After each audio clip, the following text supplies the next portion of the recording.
최경영의 최강 시사.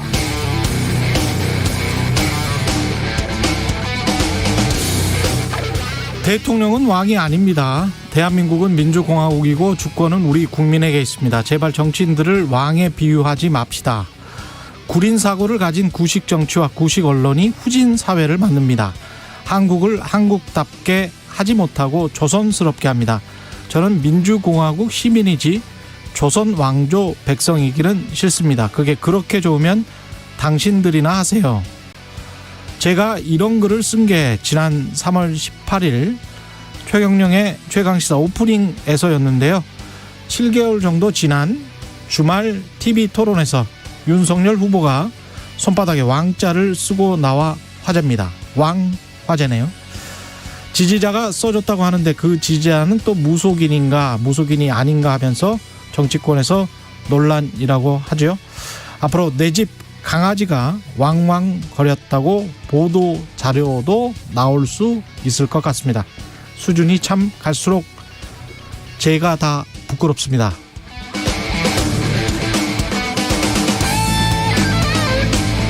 네, 안녕하십니까. 10월 4일 세상에 이익이 되는 방송 최경영의 최강시사 출발합니다. 저는 KBS 최경영 기자고요. 최경영의 최강시사 유튜브에 검색하시면 실시간 방송 보실 수 있습니다. 문자 참여는 짧은 문자 50원, 긴 문자 100원이 드는 샵 9730 무료인 콩 어플 또는 유튜브에 의견 보내주시기 바랍니다. 오늘 1부에서는 국내 규제를 비껴가면서 100% 대출로 부동산을 취득하고 있는 외국인들의 국내 부동산 매매 실태 안순남 세무사와 짚어보고요. 2부에서는 최고의 정치 더불어민주당 진성준 의원, 국민의힘 성일종 의원 만납니다.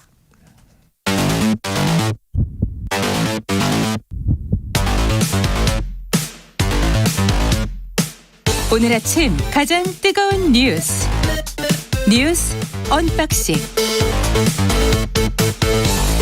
네, 뉴스 언박싱 시작합니다. 민동기 기자, 김민아 평론가 나와 있습니다. 안녕하십니까? 안녕하세요. 예, 오늘은 뭐 한 20분 정도 편안하게, 물론 시간은 짧겠지만 최대한 많이 소화를 해보죠. 예, 유동규 씨가 구속이 됐습니다. 간밤에. 네, 3일 구속이 됐는데요. 증거를 인멸할 염려가 있고 도망할 우려가 있다면서 이 법원이 구속영장을 발부했습니다. 1시간 20분 동안 진행된 구속 영장 필지 심사에서 유동규 전 본부장은 뭐 700억 약적 의혹 등에 대해서 사실이 아니라고 적극 소명을 했지만 이 검찰 압수수색할 때 뭐 휴대폰을 집 밖으로 던졌다 이런 얘기가 있지 않았습니까? 그랬죠. 예, 이런 상황을 종합을 해서 구속영장을 발부한 것으로 보이는데요. 오늘 동아일보하고 조선일보에 이 검찰 수사와 관련된 그런 내용들이 좀 있습니다. 예. 화천대유 대주주 김만배 씨에게 이 유동규 전 본부장이 편의를 제공하는 대가로 대장동 개발 이익의 25%를 받기로 약속했다는 겁니다. 그 지난해 10월 유 전 본부장이 김만배 씨를 찾아가서요. 이 당시까지의 개발 이익 25%에 해당하는 700억을 요구해서 지급받기로 했고 올해 1월에 700억의 일부인 5억 원을 먼저 수수했다는 게 동아일보 보도 내용입니다. 검찰이 이 대장동 사업 관계사 등을 거쳐서 유동규 전 본부장에게 이 5억이 전달된 정황, 진술을 확보한 것으로 알려졌는데요. 김만배 씨는 이 돈은 법적으로 문제될 게 전혀 없다는 입장이고 예. 유동규 전 본부장은 관련 내용 의혹을 전면 부인하고 있는 상황입니다.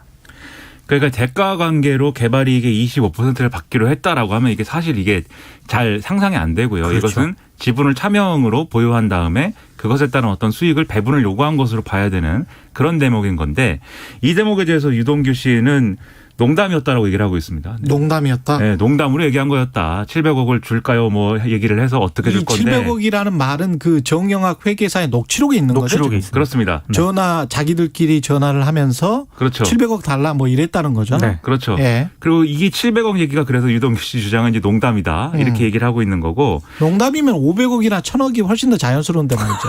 700억이라는 거는 특정 어떤 숫자지 않습니까? 700억은 500억이나 500억이나 1000억 좀 줘. 뭐 이렇게는 말할 수 있는데. 50단위로 가는데 보통. 예. 네. 700억을 줘. 이거는 뭔가 마음에 드는 숫자가 아닌가 싶습니다. 네, 럭키 세븐인가? 예. 뭐 잘 모르겠고요.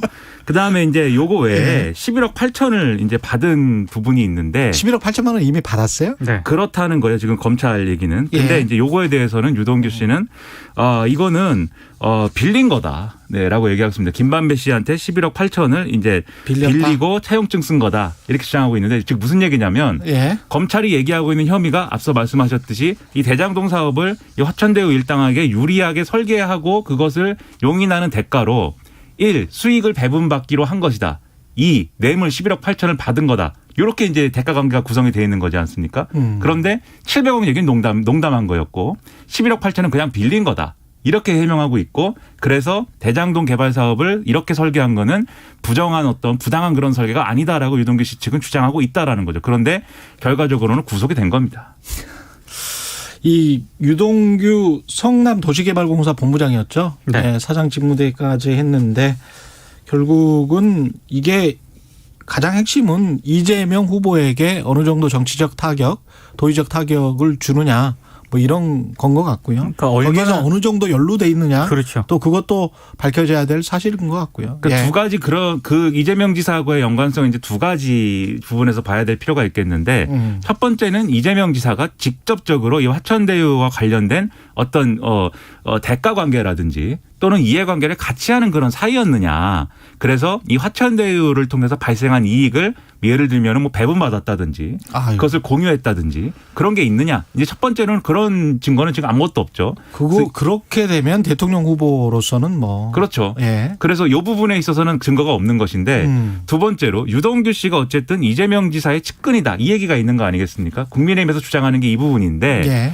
이재명 지사는 계속해서 유동규 씨는 측근이 아니다라고 이제 얘기를 해왔어요. 그런데 조금씩 이제 그 어떤 수위가 좀 바뀌고는 있습니다. 예. 그래서 이 지난번에는 유동규 씨 측근이 아니다 이렇게 얘기했는데 그 다음에는 이제 좀 시장 선거를 도와주거나 이런 부분들은 있지만 이렇게 이제 넘어갔고 경기도지사하고 이후에는 틀어진 사이다 이렇게 이제 해명을 하고 그리고 유동규 씨가 어떤 죄를 저질렀고 무엇을 했는지 모르지만 이게 어느 정도 밝혀지면 거기에 대해서 입장 표명을 하겠다. 그게 뭐 관리자로서의 책임이든 뭐든지 간에 예. 이런 이제 발언까지는 한 그런 상황이기 때문에 이 부분에서 이제 어떻게 결론이 나느냐에 대해서 이제 영향이 있을 걸로 보이는데요. 유동규 전 본부장 구속과 관련해서 아직 이재명 지사 쪽에서 나온 공식 입장은 없습니다. 그렇죠. 거기에 대해서 입장을 낼 이유는 없다는 것이고 그다음에 이런 것들이 이제 쟁점이 되는데 근데 최종적으로는 결국 이 사업 자체가 실패한 거나 다름이 없다. 이제 예를 들면 민간업자들이 과도한 이익을 가져간 거에 대해서 입장 표명이 그건 있어야 된다. 이런 주장이 있기 때문에 아마 어느 시점에는 이 여러 가지 문제에 대한 입장 표명을 하지 않을 수는 없을 거예요. 근데 그게 언제 나올 것이냐. 그건 뭐 경선은 일단 마무리가 돼야 될 것 같습니다. 그렇죠. 거기에 관한 토론은 아주 흥미로울 것 같습니다. 이 결과론적인 책임을 어느 정도로까지 볼 수 있을지도 모르겠고 당시의 판단을 어떻게 했었는지 그리고 앞으로 그러면 민간 개발, 공영 개발에 관해서 정치권이 어떻게 판단을 할지 그렇죠. 거기에 관한 게 아주 구조적이고 시스템적으로 우리에게는 중요하죠. 예. 김만배 씨가 박영수 특검의 친척에게 100억 원을 건넸다. 이거는 또 무슨 이야기입니까? 그러니까 친척 사업가가 있는데요. 예. 100억을 건넨 사실이 좀 새롭게 드러났습니다. 이 김만배 씨가 화천대유에서 장기 대여금 명목으로 473억을 빌렸다는 건 이미 뭐 언론 보도를 통해서 이미 확인이 됐는데요. 이 가운데 100억이 분양 대행업체 이모 대표에게 전달이 됐다는 거거든요. 근데 이 이모 대표가 박영수 전 특검 친척이라는 겁니다. 2015년부터 최근까지 이 박영수 전 특검의 딸이 화천대유 직원으로 또 근무를 했잖아요. 그리고 미분양 아파트를 분양받은 사실이 드러났었는데 하필 이 돈이 또 친척으로 간 것도 좀 이상하고 박영수 특검의 아들 있지 않습니까? 예. 이 아들이 또 이 친척 사업가 이모 씨가 운영하는 또 다른 회사에서 직원으로 근무했다고 오늘 동아일보가 보도를 했는데요. 이 이모 씨는 100억을 받았다는 이 친척의 네. 회사에 그러니까 분양 대행 업체를 운영하고 있기도 하지만 이거와는 별도로 한 코스닥 상장 회사하고 고강도 합판 제조 관련 업체도 운영을 하고 있습니다. 이상하네요. 그러면 박영수 특검의 딸은 화천대유에서 근무를 했고 그렇습니다. 박영수 특검의 아들은 이 회사에서 근무를 했다. 근무를 잠깐 했었습니다. 그리고 동아일보 등 보도에 의하면 박영수 전 특검 본인도 2014년에 이 이모 씨가 운영한 코스닥 상장 회사의 사회이사로 참여했다는 거거든요. 예. 그러니까 이런 이제 이력들을 보면은 이 이모 씨라는 사람은 박영수 전 특검의 먼 친척 이게 중요한 게 아니라 박영수 특검은 뭐 먼 친척일 뿐이다 이렇게 이야기를 하는 거죠. 그렇죠. 근데 예. 먼 친척인 게 멀고 가까운 친척인 게 중요한 게 아니라 그러니까 사촌이냐 육촌이냐 팔촌이냐가 중요한 게 아니라 예. 원래 이렇게 서로 잘 끈끈한 사이였다. 그러니까 이런 거죠. 끈끈한 사이였는데 뭐 알고 보니 우리 뭐 몇 촌이야라고 하면서 좀 더 이제 즐겁고 좀 더 예. 이제 그런 흥겨워지는 그런 거 있지 않습니까? 예, 결국 그런 분위기였던 것이고 예. 결과적으로 박영수 전 특검과 끈끈한 관계에 있는 사람이 운영하는 업체에 화천대유가 시행하기로 한 이 5개 블럭인가 있잖아요. 예. 그 블럭에 일부 이제 시행과 관련된 업무를 맡긴 거고 수의계약으로 맡긴 거고 거기에 대해서 이제 100억을 지급한 거죠. 근데 예. 이거는 이 100억을 정당한 어떤 회계로 지급한 게 아니고 대여금으로 빼가지고 거기서 이제 지급을 한 건데 그 이유가 뭐냐라고 물은 거에 대해서 김만배 씨 측은 이렇게 얘기를 하고 있습니다. 예. 그 이모 씨 업체에서 이제 급하게 변제해야 될 돈이 있어가지고 그래서 이제 그런 방식으로 회계 처리를 해서 넘겨준 거다라고 얘기를 하고 있는데 예. 이 이모 씨 업체에서 실제 변제해야 될 돈의 규모는 20억이었다고 그러거든요. 그러니까 이게 사실 앞뒤가 안 맞는 얘기인 거죠. 김만배 씨는 돈을 많이 못 벌었을 가능성도 있네요. 다 이렇게 나눠주고. 예. 네. 그래서 아니 박영수 특검 쪽에다가 무슨 100억 주고 네. 저쪽에는 700억 달라고 하고 무슨 뭐 고리로 25% 뜯기고 뭐 이러면은 무슨 돈을 벌었던 거예요? 그래서 그동안에. 실소유주 논란이 네. 나오는 겁니다. 그 자기는 또 소유주가 아니라는 걸 직원들은 다 알고 있고. 다 알고 이런 내용이 또 녹취록에 있거든요. 근데 그 소유주가 아니라는 게 네. 화천대유의 소유주가 아니라는 건지 천화동인 네. 1호의 소유주가 아니라는 건지 그거는 이게 뭐예요? 모르는 거죠. 그렇죠. 네. 뭔 소유주를 얘기하는 건지 그것도 의문이죠 사실. 김만배 씨는 이 일을 왜 한 거예요? 돈도 별로 못 벌었을 것 같은데. 검사들과 판검사들과 친해서 그 즐거움에 했나 봅니다. 그러면. 네. 그리고 그 수백억에 달하는 돈을 현금으로 뺀 아직 정확한 이유도 설명이 안 되고 그렇죠? 있습니다. 그 돈의 행방도 지금 잘 모르겠는 거잖아요. 검경이 그걸 추적을 하고 있거든요. 그 423억이라는 473억입니다. 예. 그 돈의 행방도 참 궁금합니다. 민주당은 이재명 후보가 과반 1위를 유지했습니다. 2차 수포위크에서. 네, 누적 투표율이 54.9%를 득표를 했고요. 과반 1위를 그대로 유지를 했습니다. 아무래도 지금 언론들의 보도를 좀 보니까요. 이 대장동 특혜 의혹이 있지 않습니까? 이게 민주당 지지자를 결집하는 그런 요인으로 오히려 작용을 한 것으로 분석이 되고 있고요. 지금 이재명 지사 같은 경우에는 대장동 의혹을 국민의힘 게이트라고 명명을 하고 있는데 이게 적어도 민주당 대의원들하고 권리당원들에게는 일정 부분 상당히 효과를 좀 발휘했다 이렇게 평가를 내리고 있습니다. 그러니까 그런 효과가 있는 게 지지자들이 이제 지지해야 될 이유가 필요한 거거든요. 그래서 이 부분에 있어서 이재명 지사가 이 논란을 내가 가지고 있는 어떤 흠이 아니라 내가 부당하게 공격을 받고 있는 거다라고 이제 주장을 하는 게 그 주장이 얼만큼 합리적이든 그리고 얼만큼 이제 이유가 있든 지지자들 입장에서는 지지를 철회하지 않아도 되는 이제 근거가 되는 거죠. 그리고 이게 그런 측면이 있고 그래서 또 민주당 지지자들 입장에서는 지금 아무튼 대세가 이재명 지사 쪽으로 이제 확실하게 기울었으니 지금 와서 이제 또 후보를 교체를 해야 된다라고 생각하기가 좀 어려워요. 호랑이 등에 탄 거죠. 그래서 이제 이재명 지사의 지지층이 결집하고 민주당 지지층이 이재명 지사 쪽으로 뭐 좀 힘을 실어주는 그런 모양새가 갖춰지고 있는 건데 그런데 이 경선을 지금 이런 방식으로 치르고 있기 때문에 민주당 지지자 외에 이재명 지사가 대선을 겨냥해서 공략해야 될 층, 이른바 우리가 흔히 얘기하는 중도층 이렇게 부르는 그 스윙보터층에는 이 경선에서 나온 이런 주장들이 지금으로서는 부정적인 영향을 줄 가능성이 높아요. 여론조사 결과를 좀 종합을 해보면 중도층에서는 일부 흔들리고 있거든요. 이재명 지사 지지세가. 예. 그래서 그런 것까지 감안을 하면 이 경선 마치고 나면 어떤 방식으로든 이 문제에 대한 이제 입장 표명이나 이런 게 필요할 것 같고 지금 남은 경선 일정이 이제 경기 인천하고 그다음에 3차 슈퍼위크 경기 서울하고 3차 슈퍼위크 이게 남아 있지 않습니까? 예. 근데 대체적으로 지금까지 이제 득표율보다 상회하는 득표가 나오거나 아마 그대로 유지가 될 것인데 이럴 경우에는 결선 없이 이제 본선으로 가는 그런 경우가 있을 수가 있고 그럼 이제 이재명 지사가 조기에 이제 경선을 마무리하는 상황이 되는 거니까 그 시점을 지켜봐야 될 것 같습니다. 이재명, 윤석열 두 후보의 지지자들 입장에서는 그러니까 이재명 후보 지지자들 입장에서는 화천대유를 고발사주 의혹과 분명히 비교를 할 것이고 그리고 여러 가지 화천대유와 관련해서도 특검과 특검 수사팀장이었던 음모론 이런 것들이 있지 않습니까? 이것도 마찬가지로 무슨 권순일 대법관과 관련된 음모론 같은 게 지금 정치권에서 계속 떠돌고 있잖아요. 그렇기 때문에 지지를 철회할 이유가 없는 것이고 윤석열 후보의 지지자들도 똑같은 생각을 지금 하고 있는 거죠. 저쪽도 저렇게 뭐가 많은 것 같고 이쪽도 그렇죠. 이렇게 뭐가 많은 것 같은데 내가 왜 지지를 철회해야 되지? 그래서 뭐 지금 이런 생각을 가지고 있는 것 같습니다. 지금 국면에서는 네. 어떻게 보면 정치적인 어떤 적대적 공생관계 같은 그런 그렇죠. 상황이 서로 갖고 있는 프레임 때문에 예. 지금 형성되어 있는 상황인 거죠. 그렇죠. 그런데 이제 이 두 후보가 지금 뭐 1위를 다투고 있기 때문에 예.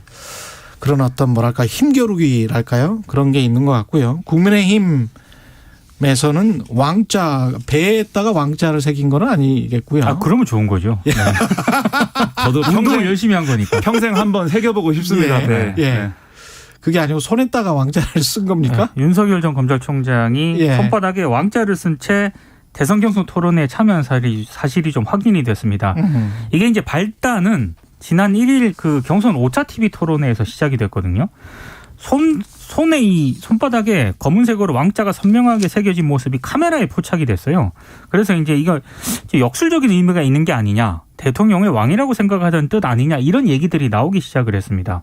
근데 더 문제를 꼬이게 만든 건 윤 전 총장 측 캠프 쪽에서 내놓은 해명입니다. 처음에 윤 전 총장이 차를 타고 집 밖으로 나올 때 동네 여성 주민이 토론에 잘하라는 격려 차원에서 적어줬다. 물티슈와 알코올 성분이 있는 그 세정대로 닦았는데 지우지 못했다. 이렇게 해명을 했거든요. 근데 이 해명 이후에 그 이전에 3차, 4차 토론회에서도 이 왕자가 새겨진 손바닥 이 화면 캡처가 계속 확인이 된 겁니다. 아, 그 이전에도 그렇습니다. 그리고 예. 손 세정제 등으로 잘 지워지지 않았다라고 하지 않았습니까? 일부 기자들도 대단합니다. 일부 언론이 직접 실험을 해보니까 유성 매직은 알코올 성분이 있는 손 소독제로 쉽게 지워졌다라고 합니다. 이거 지워지죠. 네, 쉽게 그렇죠. 지워지죠, 예, 이거는. 지워지지. 우리가 해봤잖아. 네, 여러 번 해봤죠. 뭐. 해보셨습니까? 왕자를? 아니 왕자를 한 게 아니고요. 손바닥에 우리가 뭐라고 막 쓰잖아요. 그 그렇죠. 유성펜이나 뭐 이런 거 금방 지워지잖아요. 우리가 전화번호나 과거에 그렇죠. 스마트폰 없었을 때 급하면 막 여기다 이거는 이제 막 이러죠. 신세대들은 이해하지 못할 얘기죠. 스마트폰이 없어가지고 전화번호를 손에 적었다. 전화번호를 손에 적어주고 뭐 이런 경우가 있었어요. 예. 저도 이해할 수 없네요. 그런 일이 있었을까? 근데 이제 그런 건 있는 것 같아요. 이 논란이 손에 이제 단지 이제 그 왕자를 새겼더라. 예. 그래 이 논란만 놓고 보면 그냥 뭐 한바탕 웃음으로 사실 하루짜리 논란이에요. 이게 해프닝인 거고. 예. 근데 이게 하루짜리 논란이 아니게 된 배경이랄까 그런 게 좀 작용하고 있는 게 첫 번째로 우리가 이 박근혜 정권을 겪었기 때문에 최순실 씨의 역할이라든가 그때 논란 아직 기억하고 있는 거죠. 그래서 예. 그게 하나가 작용하는 측면이 있고 두 번째로 이거는 홍준표 의원이 굉장히 이제 아픈 데를 굉장히 잘 찌른 건데 윤석열 전 총장이 특히 이 어떤 이 무속인 내지는 점술 이런 거랑 연관이 있는 얘기가 많아요 또.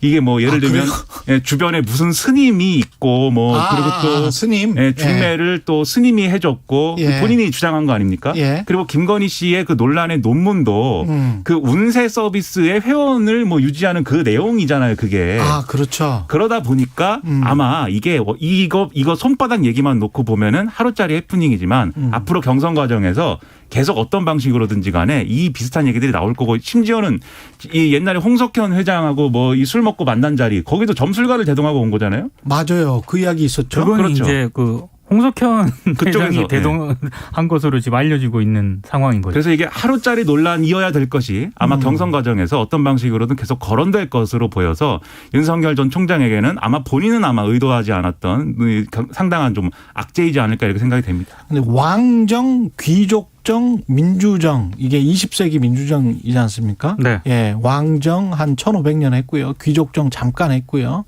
예, 그다음에 민주정 하고 있지 않습니까? 왕정이 아닙니다. 제발 좀 정신 좀 차려주세요. 유승민 전 의원이 얘기했더라고요. 예, 민주정에서 민이 왕이거든요. 우리가 왕이에요. 지금 예, 4차 국민들이. 산업혁명 시대. 지금 뭐 하는 거예요, 지금? 아니 이게 제가 봤을 때 예. 국민의힘 대선 경선 토론이긴 합니다만 예. 지금 4차 산업혁명 시대를 운하고 지금 디지털을 논하는 이런 시대에 주술을 가지고 이렇게 얘기를 하는 근데 것도 심상정 의원 같은 경우는 그래서 그 부분을 이렇게 좀 얘기를 했어요. 손에다 새기고 싶으면 예. 백성 민자를 새겨라. 그렇지. 이렇게도 비유를 차라리. 했는데, 예. 근데 이제 백성민보다 왕이 새기긴 좀 더 쉽습니다. 몇 개 이렇게 그으면 되기 획수가 때문에. 조금 좀 덜하고. 그렇죠. 단순하기 때문에. 뭐 있어 보이나? 네, 근데 이제 손에 왕을 새긴 게 꼭 뭐 내가 왕이 되겠다 이런 의미인지 그 의미는 사실 모르는 거죠 또. 근데 다만 이제 그럼 뭐가 되겠다는 거예요? 뭐가 대통령 대리라고 후보 나온 사람이. 뭐 그런 거일 수도 있지 않습니까? 예. 옛날에 이제 삼국지에 보면은 제갈량과 주유가 나오는데 예. 서로 전략에 대해서 얘기를 하다가 예. 손에다 한번 써보자. 그래서 불화자를 써가지고 이렇게 내보였다. 이런 얘기도 있잖아요. 영화에 네. 그런 대사가 있습니다. 내가 왕이 될 상인가. 뭐 그런 대사가 있죠. 네, 아무튼 계속 논란 될 겁니다 이게. 뉴스 언박싱 민동기 기자 김민아 시사평론가였습니다. 고맙습니다. 고맙습니다. KBS 1라디오 최경영의 최강 시사 듣고 계신 지금 시각은 7시 40분입니다. 개천절이었던 어제 전국적으로 맑고 기온이 상당히 올라 강릉은 32.2도까지 오르면서 10월 기온으로는 가장 높은 기온을 기록했습니다. 이어서 오늘 아침 최저 기온 역시 여수 23.4도, 인천 21.6도를 기록하면서 10월 기온 가장 높은 기온을 기록한 곳이 많았습니다. 오늘 낮 최고 기온은 23도에서 30도의 분포가 되겠고요. 남부지방을 중심으로 늦더위가 이어지는 반면 서울은 24도 정도로 비 예보가 있기 때문에 어제보다 낮습니다. 수도권, 강원도 지역을 중심으로 오늘 비 소식이 전해지겠습니다. 지금 서울 기온은 20.5도, 습도는 75%입니다. 날씨 정보 윤지수입니다. 다음은 이 시각 교통 상황 알아보겠습니다. KBS 교통정보센터의 김민희 씨입니다. 네, 대체 공휴일이자 징검다리 연휴의 마지막 날인 만큼 정체는 오후 들어 길게 이어지겠는데요. 오늘 정체는 5시를 전후로 최대를 보이다가 밤 10시를 넘어서면서 대부분 풀리겠습니다. 지금은 대부분의 구간에서 지나기 수월합니다. 다만 내륙으로는 짙은 안개가 끼어 있는 만큼 안전운전에 더욱 신경 쓰셔야겠습니다. 평택 시흥고속도로 시흥 쪽으로 조암 부근에서는 1차로와 2차로를 막고 낙하물을 처리하고 있는데요. 1차로로 겨우 차량들이 지나가고 있는 만큼 이 일대 2km 구간에서 속도 많이 떨어져 지납니다. 수도권 제일순환고속도로 일산에서 판교 쪽으로 중동 부근 갓길에서는 고장난 승용차를 처리하고 있습니다. 서울 시내 지나기도 대부분의 구간에서 흐름 좋지만 북부간선도로에서는 구리 쪽으로 구리 시계 부근에서 정체 시작됐습니다. KBS 교통정보센터였습니다. 오늘 하루 이슈의 중심. 당신의 아침을 책임지는 직격 인터뷰. 여러분은 지금 KBS 1라디오 최경영의 최강 시사와 함께하고 계십니다. 네, 88년생 중국인 34살 정도 되죠. 34살 중국인이 90억 원에 육박하는 아파트를 100% 대출로 매입한 사실이 알려지면서 논란이 거셉니다. 우리나라 사람이면, 우리나라 국민이면 이게 절대 불가능한 일일 것 같은데요. 어떻게 이런 일이 가능했는지 안수남 세무사 연결돼 있습니다. 안녕하세요. 네, 안녕하세요. 예, 세무사님 오랜만에 뵙습니다. 네, 오랜만입니다. 네, 네. 이 소식은 들으셨죠? 예, 들었습니다. 예, 34살짜리 중국인이 전액 대출로 이게 89억 원짜리죠? 네, 그렇다고. 예, 예. 대치동의 타워팰리스를 매입했다. 이거는 네. 가능하니까 매입했겠죠? 네, 거기가 대치동은 지금 거기는 지금 아마 토지거래허가구역에서 제외된 구역이라서요. 예. 예, 내국인하고 똑같이 거래가 제한 없이 되는 걸로 알고 있습니다. 네. 그래요? 대치동은 네네. 토지거래허가구역에서 제외가 돼 있습니까? 네, 당연히 토지거래 허가구역으로 지정된 곳에서는 불가능할 거고요. 예. 네, 허가구에서 제외됐기 때문에 신고만으로 가능해서 그것이 거래가 된 것이죠. 왜 그쪽은 제외가 됐나요? 지금 지정된 곳이 삼성동하고 저쪽 잠실 쪽에 일부 하고만 지금 돼가지고요. 예.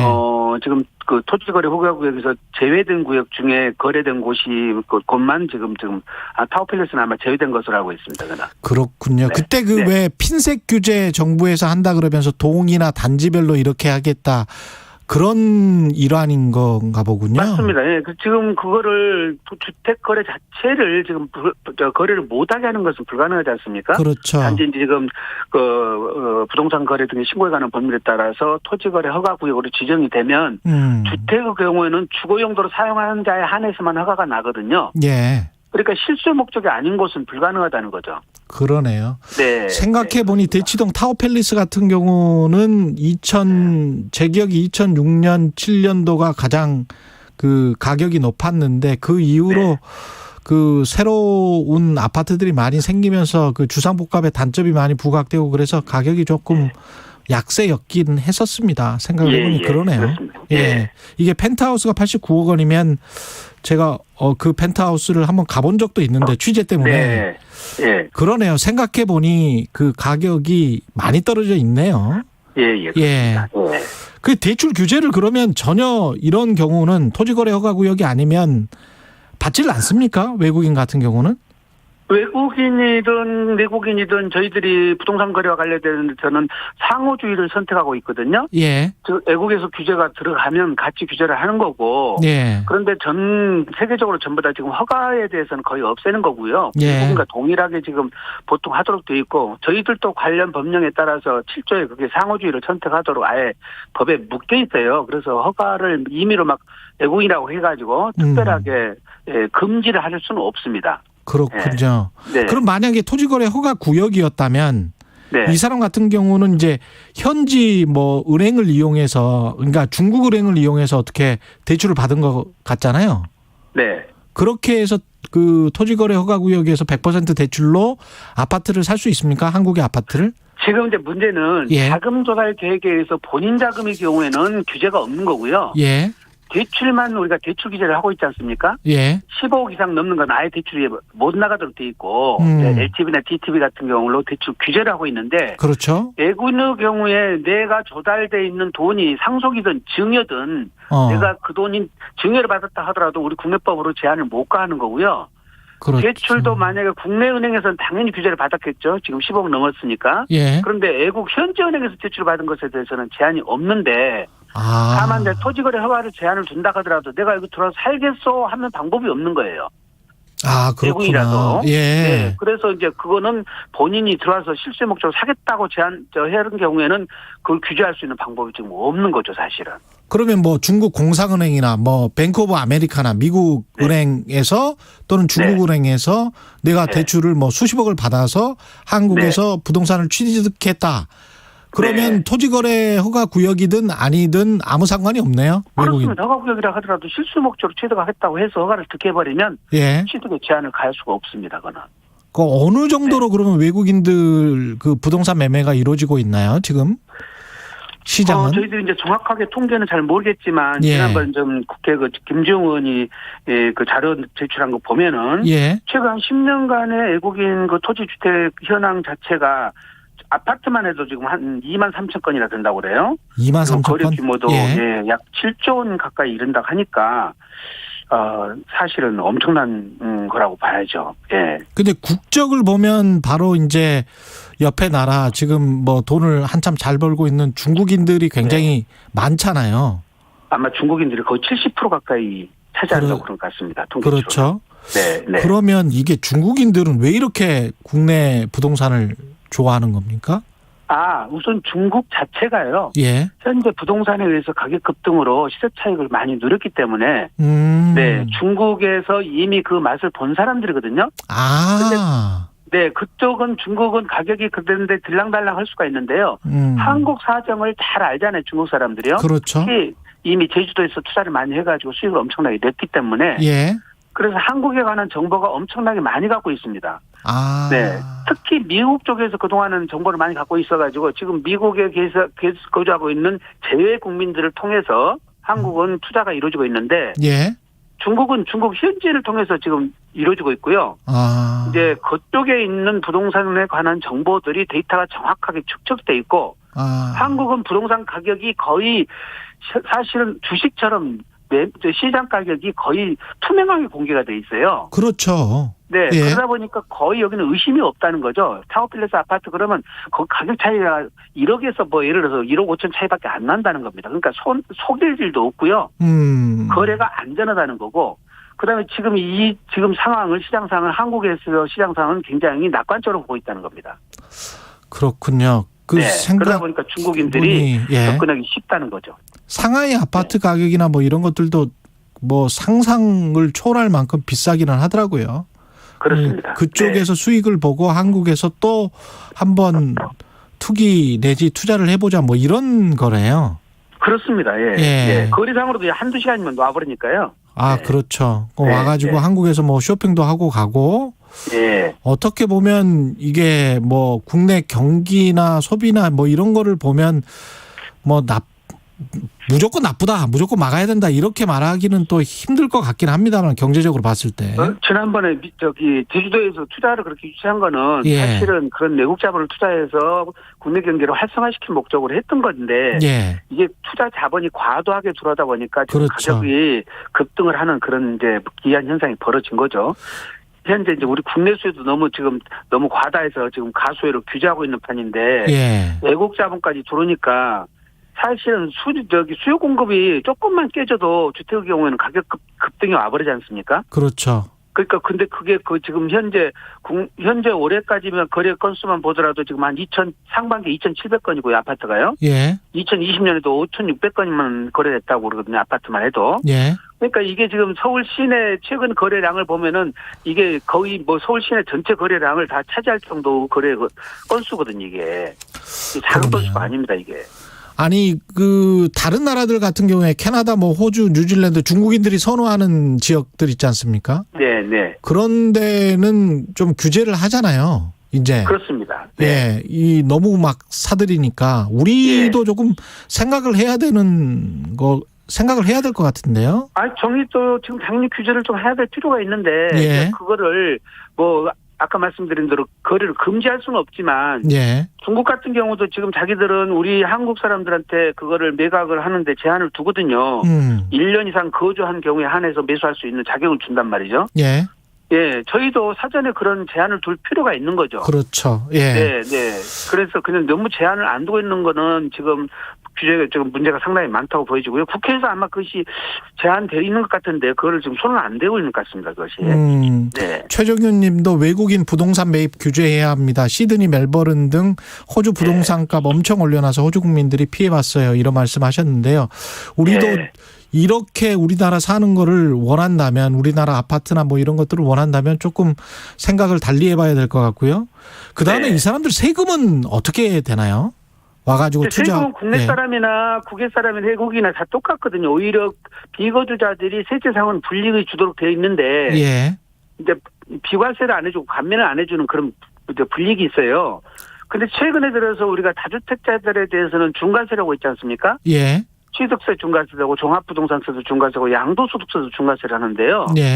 이분들은 지금 주민등록번호가 부여가 안 돼 있기 때문에 통계치가 지금 인별로 안 잡혀요. 그렇겠습니다. 그게 문제가 있는 데다가 종합부동산세는 인별로 과세를 하지만 취득세나 양도소득세는 세대별로 과세를 하는데 그게 세대가 동일세인지 아닌지를 우리가 구분할 수 있는 방법이 없지 않습니까? 그러네요. 그러니까 아버지 돈으로 안 돼버려요 지금요. 그렇겠습니다. 그럼 아버지 돈으로 아들, 딸, 뭐 부인 각각 뭐 산다고 하더라도 사버리면은 전부 다 빠져나가 버리니까 오히려 지금 현재 있는 규제들이 하나도 안 먹히게 있는 꼴이죠. 그러면 세금을 그쪽에는 어떻게 해야 되나요? 그 나라 국가와 아닙니다. 우리나라 국내법을 적용받아서 세금을 내고 다시 자기 나라 가가지고 세금을 내지만 현행 부동산에 관련된 부분은 세계에서 우리나라만큼 센 데가 없기 때문에 우리나라에서 세금 내고 나면 자기네 나라에서 세금 낼 것이 없어요. 사실은 이중과세가 안 되기 때문에요. 근데 문제는 우리나라에서 지금 중과세 되고 있는 다주택자에 대한 중과세가 하나도 여기에는 작동이 안 되고 있으니까 일반 투자자들보다 오히려 우리 국내 투자자들보다 훨씬 유리하죠. 양도세 같은 경우도 그렇습니까? 아까 종부세는 세대별로 양도소득세도 인별과세, 세대별 과세인데 아까 말씀드린 아버지 이름 따로, 아내 이름 따로, 아들 이름 따로, 딸 이름 따로 이렇게 투자를 해놓으면은 구분이 안 간다는 거죠. 세대가 동일세든지 아닌지를. 양도세도 그렇군요. 알 수가 없습니다. 취득세도 마찬가지예요. 그러면 세대별 이 주택자에 대해 중과세를 하고 있으니까요. 이 사람들은 사실은 1가구 다주택자면서 1인 1채씩 뭐 4인 가족, 5인 가정 뭐 이런 경우는 뭐 5주택, 6주택씩 가질 수도 있겠습니다. 근데 그걸 또 우리가 세법상 애국인에 한해서 인별로 중과세한다 이렇게 또 규정할 수는 없거든요. 그렇겠죠. 서로 간에 이제 평등하게 해줘야 되는 거니까. 맞습니다. 상호주의라서 그것도 안 됩니다.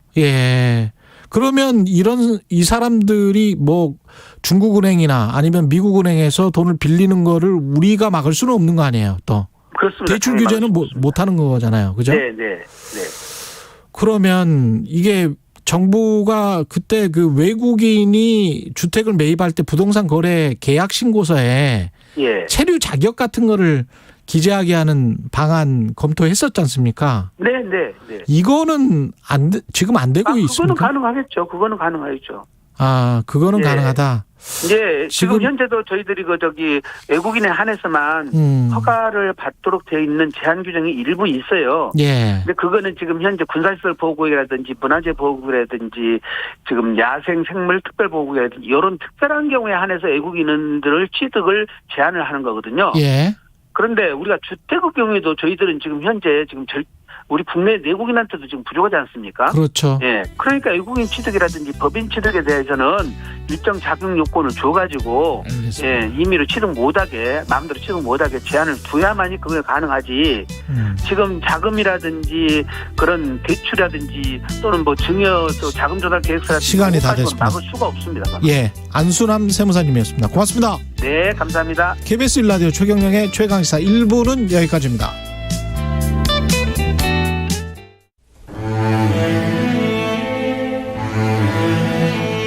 있지도 않은 일을 이렇게 만들어서 했던 게 제 공소장에 저희 그 범죄 사실로 인용이 되기도 하고. 2021 KBS 연중기획 기억을 기록하다. 그 A4 용지 몇 장하고 볼펜을 던져주면서 네가 이때까지 활동한 내역을 하나도 빠짐없이 적으라는 거예요. 그러니까 이게 계속 거듭 회를 반복하면서 계속 막고 또 적고 하니까 나중에는 정말 뭐라고 적을까요? 시키는 대로 적겠습니다라고까지 제 입에서 절로 그런 얘기가 나올 정도로 자술서 적는 과정이 이제 한동안 진행이 되었었고, 그러니까 저는 제 손으로 저를 스스로 올가매는 거예요. 있지도 않은 얘기도 맞지 않기 위해서 그 사람들의 입맛에 맞게 구미에 맞게 하기 위해서 막 지어내기도 했어요.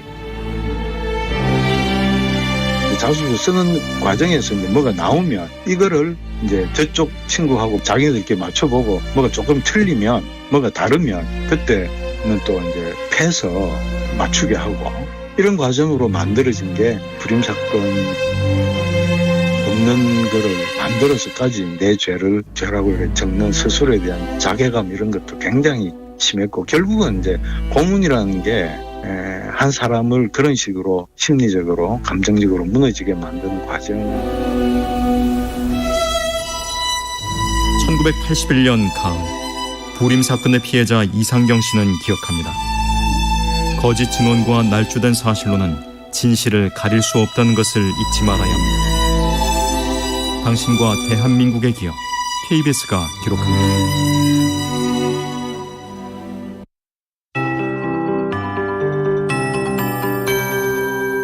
KBS 58분 날씨.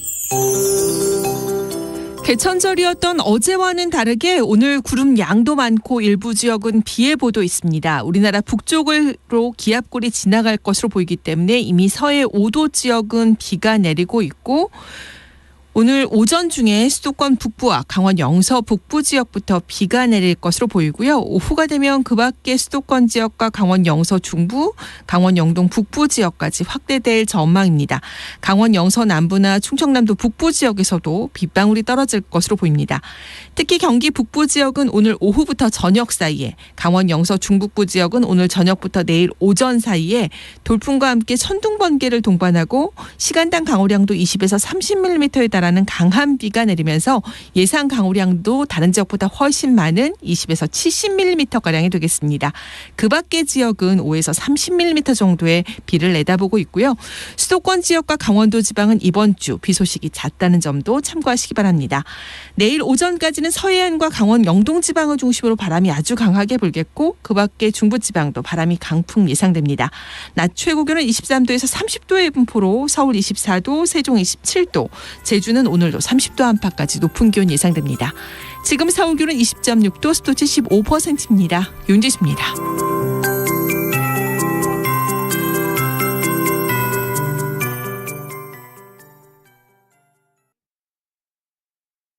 정성을 다하는 국민의 방송 KBS가 8시를 알려드립니다. AM 711kHz, FM 97.3MHz, KBS 1라디오입니다. HLKA.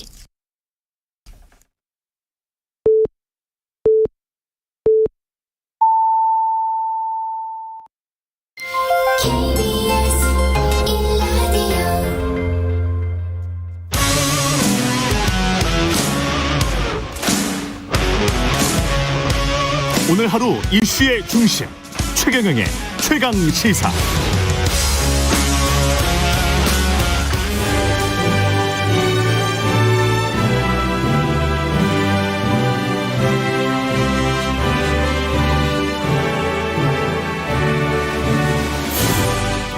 네, 전국의 가장 뜨거운 현안을 여야 의원 두 분과 이야기 나눠보는 최고의 정치. 오늘도 여야 의원 두 분 나오셨습니다.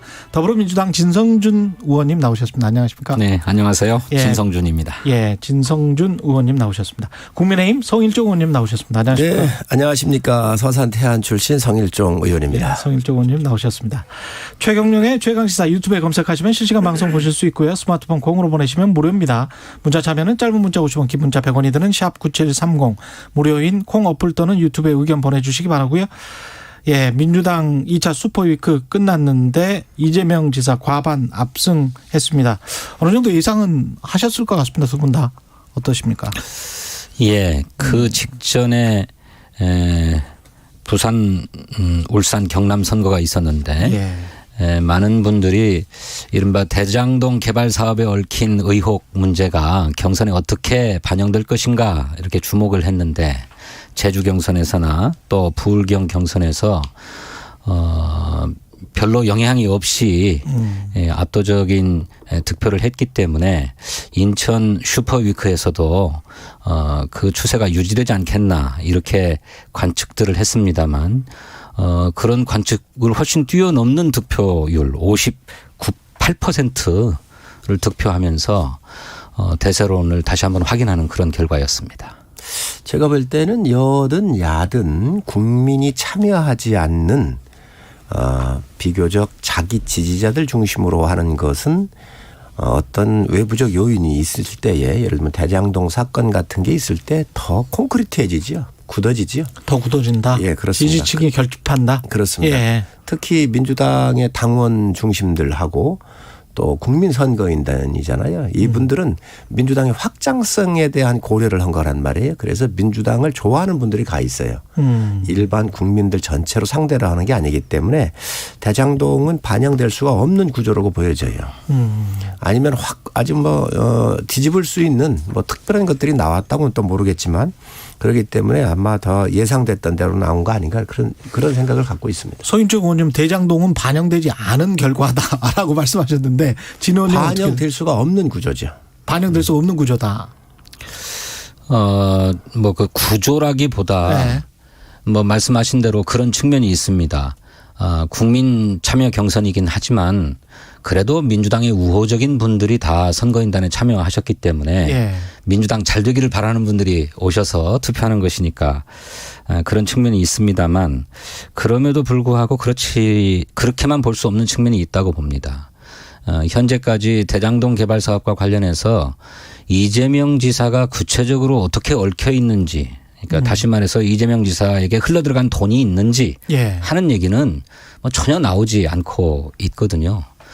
오히려 민간이 개발하도록 다 맡겨두었으면 개발 이익의 전부를 민간이 다 가져갈 수밖에 없었던 것 아니냐. 오히려 그렇게 민간 개발로 해야 된다라고 하는 야당의 어떤 압력을 극복해서 민관 공동 개발로 함으로써 공공이 개발 이익을 환수하도록 한 것이 오히려 이재명 지사의 치적이 아니냐 하는 측면에 대해서도 평가가 있었지 않았는가 저희는 그렇게 생각합니다. 사실 여기로부터 이 초입부에 이걸 얘기해야 할지 모르겠습니다만은 공공의 이익 환수하는 방법은 토지공사 같은 데에서 땅을 100% 다 인수해서 수용을 해서 하는 게 그게 방식이 맞고요. 지금 성남시에서 50% 한 주를 가지고 이 공공이익을 환수했다고 하는 것은 굉장히 어폐가 있는 얘기예요. 우리 국민들께서 정확하게 아셔야 될 사항입니다. 주택토지공사나 SH공사 같은 경우는 100% 그 땅을 민간하고 함께 하는 게 아니라 100%를 다 인수합니다. 그렇기 때문에 그 이득 금액이 관으로 환수가 되게 돼 있거든요. 그러나 대장동 같은 경우는 성남시가 50% 도시계획법 22조에 봐보면 50% 이상을 가져야 공공의 힘으로 민간의 땅을 환수할 수가 있습니다. 수용할 수가 있습니다. 환수가 아니라 수용이죠. 수용할 수 있어서 50% 플러스 한 주를 가지고 이 땅을 한 거예요. 그 구조가 자체가 잘못된 거예요. 아니 글쎄. 공공의 이득을 환수한다고 한다면 100%를 다 했어야지. 그리고 그 땅을 개발한 다음에 그 부지를 민간한테 분양하는 게 맞습니다. 그런데 그게 아니고. 그러니까 저도 성 의원님 말씀에 동의해요. 그래서 당초에 대장동 개발 사업은 LH가 전적으로 맡아서 개발하는 공공개발 사업으로 추진하려고 했습니다. 그런데 잘 아시는 것처럼 이명박 대통령이 돈이 되는 사업은 민간에 맡겨야지 공공이 들어가서 경쟁하지 마라라고 얘기했고 그 당시에 신영수 의원 국민의힘의 전신이죠. 당시 새누리당 의원이 민간 개발로 해야 되지 왜 공공 개발을 하느냐라고 강하게 압박을 넣었습니다. 그래가지고 결국 LH가 공공 개발 사업을 포기하지 않습니까? 그리고 성남시 의회에서도 당시 야당이 과반수였는데 성남시 의회에서도 끊임없이 공공 재원을 넣어가지고 망하면 어떻게 할 거냐라고 문제제기를 하면서 민간 개발로 하도록 요구했어요. 실제로 성남시로서는 한 1조 5천억 정도 들어간다고 하는 그 개발 사업에 조달할 재원을 마련할 방법이 없었습니다. 지방채를 낼 수도 없는 상황 아닙니까? 그 법에 의해서 규정되어 있거든요. 부채 비율을 200% 넘지 못하도록. 그런데 그 돈을 어떻게 다 동원을 합니까? 그러니 불가피하게 민간 자본을 끌어올 수밖에 없었지요. 그런 가운데서 공공이 개발 이익을 환수할 수 있는 장치들을 확정적으로 마련했다고 하는 것입니다. 그나마 말씀대로 100% 공공개발이었으면 좋았겠지만 그럴 수 없는 조건에서 50%를 확보하려고 노력했다는 것입니다. 알겠습니다. 우리 진 의원님 말씀을 하셨는데 민간 개발하는 거에 대해서 지금 민간이 하던 것을 관이 뺏어온 거거든요. 민간은 개발하더라도 관에서 이득에 대해서 상당 부분 인허가를 할 때 환수를 합니다. 그래서 공원 부지라든지 여러 기능을 다 동원해서 한다는 말씀을 분명히 말씀을 드리고요. 지방채 얘기하는데 왜 자꾸 지방채 얘기를 하는지 모르겠어요. 민주당 의원들이 정말 잘못 알고 계십니다. 지방채는요 성남시가 발행하는 것입니다. 네. 세입으로부터 세출이 있는데 들어오는 세금보다 나가야 써야 되는 돈이 많을 때 그 부족분만큼 행안부에다가 요청을 해서 쓰는 것이지. 그렇습니다. 이 성남도시개발공사가 이 땅을 개발하기 위해서 도시개발공사가 지방채는 법적으로 근본적으로 발행할 수가 없습니다. 그런데 그런데 이 지방채를 왜 발행을 합니까? 여기를 하면서 성남시가 직접 개발할 겁니까? 아니거든요. 아니 그런데 성남도시개발공사가 무슨 수로 재원을 동원합니까? 성남도시개발공사는 성남시의 자회사기 때문에 출자해서 만드는 거기 때문에 거기에 공신력이 다 부여가 되는 겁니다. 공권력이 부여가 되고 그렇기 때문에 이런 개발할 때는 PF에 대해서는 안전성이 훨씬 확보가 되지요. 지방채는 아예 발행할 수도 없는데 왜 자꾸 지방채를 들고 나와서 국민을 혼란시키는지 모르겠다. 이 말씀 분명히 드리고 그래서 지방채하고는 관련이 없는 겁니다.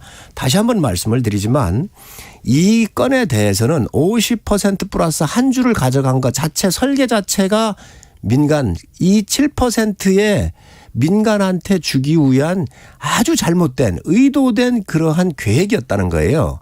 그래서 성남도시개발공사가 이 50 플러스 한 줄 가져간 이 설계 자체에 지금 의혹이 있고 이 의혹 중심의 설계자가 누구냐? 이재명 지사입니다. 아니, 그렇기 그러면 때문에 성일종 의원님 그러면 그 점에 대해서 답변하셔야 돼요. 그 당시에 이명박 대통령은 왜 LH의 공공개발 사업을 하지 못하도록 했고 신영수 의원은 왜 민간 개발에 넘기라고 얘기했고 당시 국민의힘의 전신인 당이 과반을 점했던 성남시 의회에서는 왜 공공개발을 끝까지 반대하고 민간 개발로 해야 된다고 얘기했습니까? 공공개발이고 민간하는 거는요. 아니 민간하는 것을 뺏어갔잖아요. 제가 하나 묻겠습니다. 민간이 할 거를 하다가 부정이 있으면 그거 사법 처리를 받으면 돼요. 그리고 성남시가 이재명 지사가 그걸 결재권자이기 때문에 이득이 많이 남는다. 그러니 이 이득에 대해서 환수하겠다 그러고 하면서 인허가를 안 내주면 되는 거란 말이죠. 그래서 이 아파트를 분양하는 것은 제일 중요한 게 뭐냐. 땅을 어떻게 매입할 수 있느냐가 성패고요. 두 번째 인허가권을 갖고 있는 그 시가 안 해줬었을 때 리스크 때문에 사람들이 못 들어가는 겁니다. 세 번째는 분양이 될 수 있느냐 안 될 수 있느냐 이 문제예요. 그러면 이 땅은 민간이 수용을 하더라도 인허가를 내줄 때 성남시는 여러 가지 요구를 할 수 있습니다. 다른 시도 다 그렇게 합니다. 다 그렇게 하고 있습니다.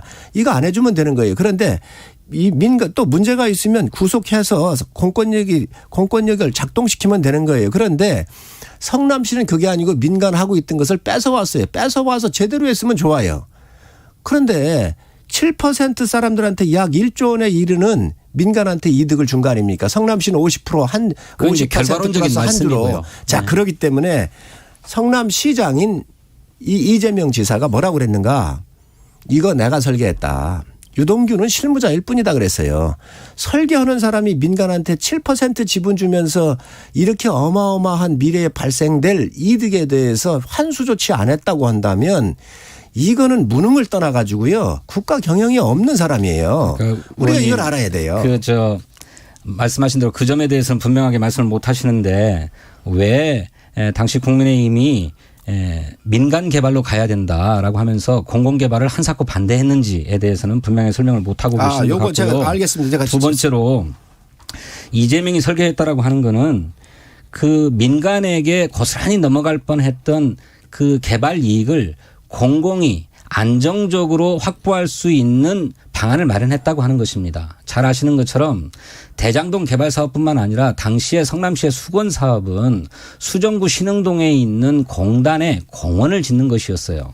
그런데 여기에는 한 3천억 가량의 막대한 재원이 필요한 일이었거든요. 그런데 이 재원을 마련할 방법이 없으니 대장동 개발 사업을 추진하면서 그 개발 이익을 공원 개발로 환수해야 되겠다라고 생각해서 그것을 조건으로 걸었지 않았습니까? 그걸 확정적으로 받았고 그뿐만 아니라 임대 부지를 개발하는 과정에서 또 1,800억 이상의 확정 수익을 받도록 하고 이렇게 당시에 예상되던 대장동 개발 수익의 50% 이상을 최우선적으로 성남시가 먼저 확정하는 그런 설계를 했다는 것입니다.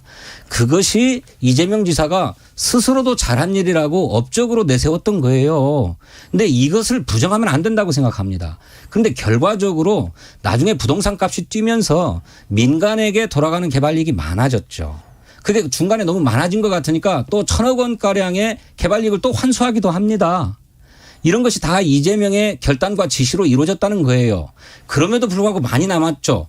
앞으로 이런 개발 이익이 뭐 예상을 했든지 안 했든지 간에 과도한 개발 이익이 민간 소수 토건 세력에게 집중되는 것들을 어떻게 제도적으로 막을 거냐 하는 것이 정치권의 할 일이라고 저는 생각합니다.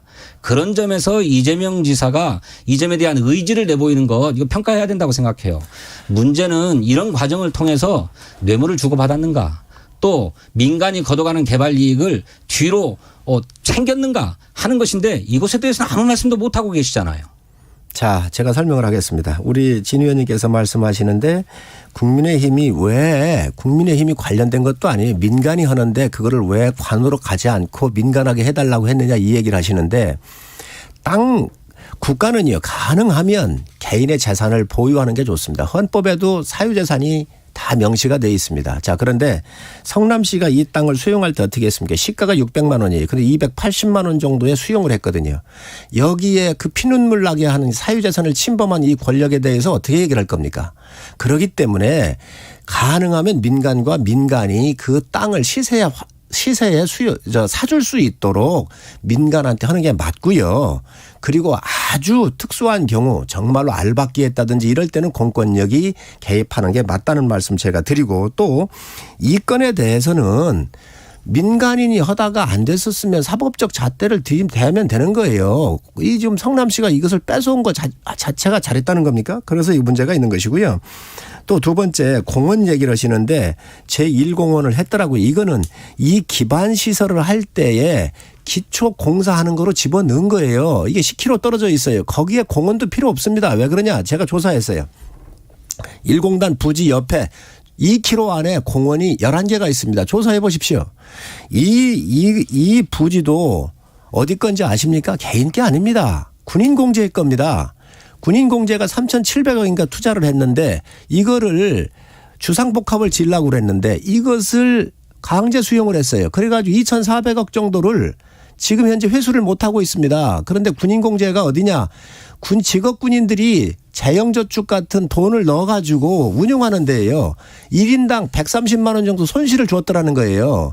이거를 개인 땅이었으면 개인이 반대해서 이거 수용이 됐겠습니까?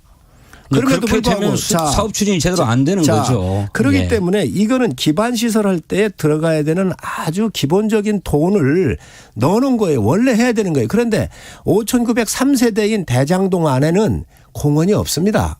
원래 여기다 공원을 넣어줘야 되는 거예요. 그쪽 본인이 선거 나왔을 때 선거 공약으로 1공단 부지를 사게 한 거예요. 연계 사업으로. 이것 또한 편법이고 이것 또한 아주 잘못된 행정입니다. 그 공원은요. 성남시가 세수를 확보해 가지고 남는 돈으로 그 공원을 만들어야지 대장동 5,903세대에 있는 이 부지 안에는 공원을 안 만들어 놓고 여기에 만들 이 비용으로 다른 걸 사고선 이것을 환수했다는 것은 말이 안 되고 실질적으로 환수한 것은 1,822억입니다. 이 뭐냐? 임대주택 부지를 확보해 가지고 팔은 돈입니다. 지금 현재 대장동 이 부지 안에 5,300세대면은요. 시골 지방 가면은 일개 군입니다. 요즘에 2만 명 아래로 되어 있는 군도 많아. 일개 군이 사는데 공원도 안 넣어놨어요. 그리고 여기에 그 동사무소 부지 그리고 주민자치센터 부지 공공 주차장 부지도 아예 지금 현재 없는 상태입니다. 그러니 이걸 잘했다라고 하신다는 겁니까? 의원님 저기 한꺼번에 너무 많은 말씀을 하시니까 제가 다 반박하기 어려운데 예. 한 가지씩만 조금 살펴볼게요. 제일 먼저 의원님께서 민간이 개발해야 될 사업을 공공이 빼앗아간 거다. 성남시가 빼앗아간 거다 이렇게 말씀하셨는데 그렇다면 아까 말씀하고 모순되는 겁니다. 당초에 이 사업을 100% 공공이 했으면 이런 문제 생기지 않았다라고 말씀하셨는데 오히려 성남시가 뺏어갔다. 공공이 개발하자라고 하는 얘기와 모순되지 않습니까? 공공이 개발하는 것이 개발 이익을 소수 특권 세력이 또는 토건 세력이 독점하는 것을 막을 수 있는 유일한 방법이라고는 인정하시지 않습니까? 공공 개발로 했어야 될 사업입니다. 그런데 그 공공 개발이 한사코 안 된다고 했던 정권과 세력이 있었던 겁니다. 그것을 극복해 가면서 절반 정도 확보한 것이다. 이 점은 평가돼야 된다고 저는 생각합니다. 여기까지 하시죠. 예, 여기까지. 예. 지금 대장동과 관련해서는 시간이 저희가 한 10분 정도밖에 안 남아서 그 왕자 이야기도 좀 해야 되기 때문에 왕은 이걸 누가 이렇게 그 윤석열 후보 손에 왼손에 왕이라는 걸 매직펜 같은 걸로 이렇게 써준 겁니까? 이게 뭡니까 도대체? 윤석열 캠프 쪽에서 얘기하는 것은 같은 아파트에 사시는 할머니께서 같은 아파트에 사시는 이렇게 지워지지 않는 서초동 것으로 아크로비스타 지워지지 않는 유성펜으로 이렇게 써주셨다고 얘기하는 거 아닌가요? 저는 이게 이제 미신이냐 아니냐 이걸 가지고는 얘기를 하는 것 같은데 글쎄 제가 윤 총장을 두둔할 생각은 없습니다. 그러나 우리 진 의원님도 계시지만 지역구에서 선거에 임할 때는 참 절박합니다. 제가 선거를 하는데 어떤 아주 저도 이렇게 가까운 분은 아닌데 오셔가지고 빨간색의 넥타이에 어떤 무늬를 넣어가지고 이거를 차고 선거운동을 해라. 그래야 당선이 된다. 그러면서 이게 행운을 가져오는 거라고 이렇게 주시더라고요. 제가 그걸 맺습니다. 그분이 쳐다보고 있잖아요. 그렇기 때문에 선거할 때는 절박한 부분이 있기 때문에 이런 부분들이 많이 일어납니다. 아마 우리 윤 총장께서 쓰셨던 그 왕자도 같은 그 아파트에 사시는 할머니께서 써주신 거였기 때문에 아마 써주면서 잘 될 거야 하고 격려해 주시는데 그거를 어찌 뿌리칠 수가 없었다. 저는 그렇게 보고 있습니다. 그런데 그게 한 번뿐만이 아니질 않습니까? 3번 하셨더라고요. 예. 나가실 때마다 그렇게 써주시는 거죠. 나갈 때마다 그 같은 동네 사는 할머니가 어떻게 그렇게 집 나가는 시간을 정확하게 알아서 3번씩이나 써주시는지 이해할 수가 없고요. 또 윤석열 후보 본인도 아이들이 아플 때나 또 시험 보러 갈 때 아프지 말라고 또 시험 잘 보라고 글자 같은 거 써주는 뭐 습속이 있었다 이런 얘기들을 하고 계시는데 그게 미신적이고 주술적인 것 아니겠습니까? 그러니까 텔레비전 토론 나가가지고 잘 못했으니 잘하라고 하는 의미에서 써준 거라서 내가 써갖고 나왔다라고 솔직하게 시인하면 될 것을 그런 거 아니라고 그러고 대변인 통해서 지우려고 했는데 미처 못 지워져서 그냥 나갔다라고 얘기하고 딱 그때 한 번뿐이라고 얘기했는데 나중에 보니까 3번씩이나 그렇게 했고 뭐하러 이렇게 거짓말합니까? 우리 성일종 의원님 말씀하셨던 것처럼 그렇게 솔직하게 처음부터 시인했으면 그냥 넘어갈 해프닝 아니었습니까? 저도 해프닝이라고 그런데 문제는 그거 외에도 윤석열 전 총장이 유력 정치인들을 만날 때 점쟁이를 대동해서 나갔다는 언론 보도가 있습니다. 그러니까 이분이 비단 이번에 왕자 문제로 불거졌지만 주술이나 점술이나 역술이나 이런 데 크게 의존하는 삶을 살고 있는 게 아닌가라고 하는 국민적 의심이 있는 것입니다. 이 점에 대해서 분명하게 답해야 된다고 생각합니다. 뭐 그 후보의 목이기 때문에 제가 뭐라고 안 하겠습니다. 예. 그 화천대유와 관련해서 이제 또 남아있는 게 곽상도 의원과 그다음에 유동규 씨 이거가 여야에 어떤 영향을 미칠지도 참 궁금합니다. 그러니까 곽상도 의원 같은 경우는 이제 의원직 사퇴하고 기자회견 했었잖아요. 그리고 나서 이제 검찰 수사는 또 따로 받게 되겠죠. 예. 그리고 유동규 씨는 지금 구속돼 있는 상황이고 이렇게 되면 뭔가 이제 새로운 사실이 나올 것 같은데 지금 현재 상황만으로 봤을 때는 이 사건을 뭘로 규정해야 될지도 궁금하고요. 어떻게 보십니까? 뭐 저는 성역이 있어서는 안 된다고 생각을 합니다. 이런 큰 비리가 관련되어 있는 뭐 이재명 지사께서 그거 아닙니까? 단군 이래에 가장 잘된 사업이고 치적 사업이고 공익 환수 사업이라고 그랬는데 이러한 사업을 하면서 여야를 골고루 다 집어든 것 같아요. 이 업자들이 그렇습니다. 넣은 것 같아요. 또 거기에 설계는 이재명 지사가 했고 실무는 이재명 지사 말씀대로 한다면 유동규가 한 거 아닙니까?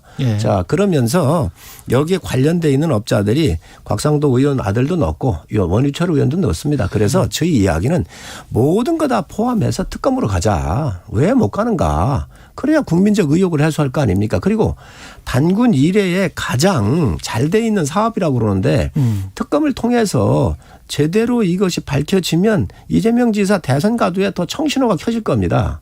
그렇기 때문에 다 하자는 거예요. 지금 곽상도 의원 아들 비롯해서 다 압수수색하고 했는데 성역 없이 해라. 또 본인이 특검 요청을 했습니다. 그러니 그 또 제3의 인물이 나올 수도 있죠. 그 누가 나오든 다 하는 것도 저희 동의하고 그렇게 가십시다. 여당 인사 누가 들어가 있는지 모르겠습니다. 결과적으로 여당이 된 것일 뿐입니다. 당시에 야당이 집권하고 있었을 때였습니다. 이명박 박근혜 정부 때죠. 그래서 곽상도 의원을 비롯해서 뭐 원유철 의원, 뭐 이경재 변호사, 남욱이라고 하는 변호사 이거 화천대유 4호의 실소유주 아닙니까? 또 정민용이라고 하는 변호사 이분도 이 사업을 설계하는데 깊숙이 개입돼 있다고 하는데 국민의힘당 의원의 보좌관을 여럿 했던 분입니다. 그러니까 정치권의 인사들은 모두 다 현재까지 드러난 것은 다 야당 인사들입니다. 또 법조계 인사들 이른바 거물 변호사들이 뭐 최대 로펌이라고 해도 과언이 아닐 정도의 법조계 인사들이 포진했는데 박영수 특검, 권순일 대법관, 김수남 검찰총장, 강찬우 지검장, 이창재, 김기동, 이동열 지검장 이분들 모두 고문 자문 맡았는데 이분들 전부 다 박근혜 때 임명됐던 인사들입니다. 어디에 여당 인사가 개입되어 있습니까? 저는 물론 이재명 시장이 당시 성남시장이었고 그래서 이 사업을 추진하는 책임을 가지고 있는 것은 맞습니다만 이 사업을 추진하는 민간 단위에서는 전부 다 야권의 인사들을 엮어서 또 법조계의 거물들도 다 야권의 인맥을 가지고 있는 분들을 엮어서 이 사업들의 안전판을 마련하려고 했던 것이다. 저는 그렇게 생각합니다. 그런데 특검도 저는 필요하면 할 수도 있다고 생각합니다. 그런데 문제는 특검을 추진하자면 여야 간의 쟁점을 합의해야 될 쟁점들이 굉장히 많아요. 우선 수사의 범위와 대상을 확정하는 데 있어서도 여야 간에 합의를 해야 되는데 우리 국민의힘당에서는 이재명 넣어야 된다고 얘기할 거고 우리는 윤석열 넣어야 된다고 얘기할 것입니다. 이것부터 합의가 쉽지 않지요. 또 특검을 어떻게 선출할 것인가, 또 특검 수사 인력 규모는 어떻게 할 건가, 수사기간은 어디까지 할 것인가 하는 것들이 전부 다 쟁점입니다. 이것을 논의하는 데만 해도 시간이 막 흘러가 버리고 만다. 그러니 지금 검찰과 경찰이 신속하게 수사하고 있으니 빨리 수사해서 수사의 결과를 내도록 해서 대선에 영향이 없도록 하는 것이 저는 지금 합리적인 것이다 이렇게 생각합니다. 오히려 특검 주장은 수사를 방해하려는 의도 또 이 특검 주장을 통해서 선거에 개입하려고 하는 의도다. 저는 그렇게 생각합니다.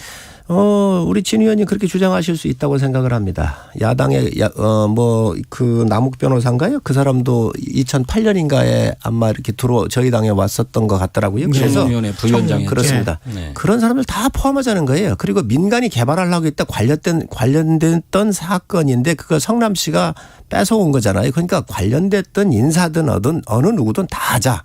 그리고 법조계든 누구든 다 하자. 지금 얘기하시는데 윤석열 총장, 이재명 다 넣으려고 할 거 아니냐. 윤 총장 넣으십시오. 저희 찬성합니다. 김만배 씨 누님이 지금 윤 총장의 아버님의 살고 계신 연희동 집을 샀기 때문에 그 얘기를 하시는 것 같은데 그거 다 포함해서 하시자고요. 꺼리길 게 뭐 있습니까? 그리고 드루킹 사건도요. 20일 협상하라고 60일 만에 끝났습니다. 그렇지 않습니까? 얼마든지 할 수 있습니다.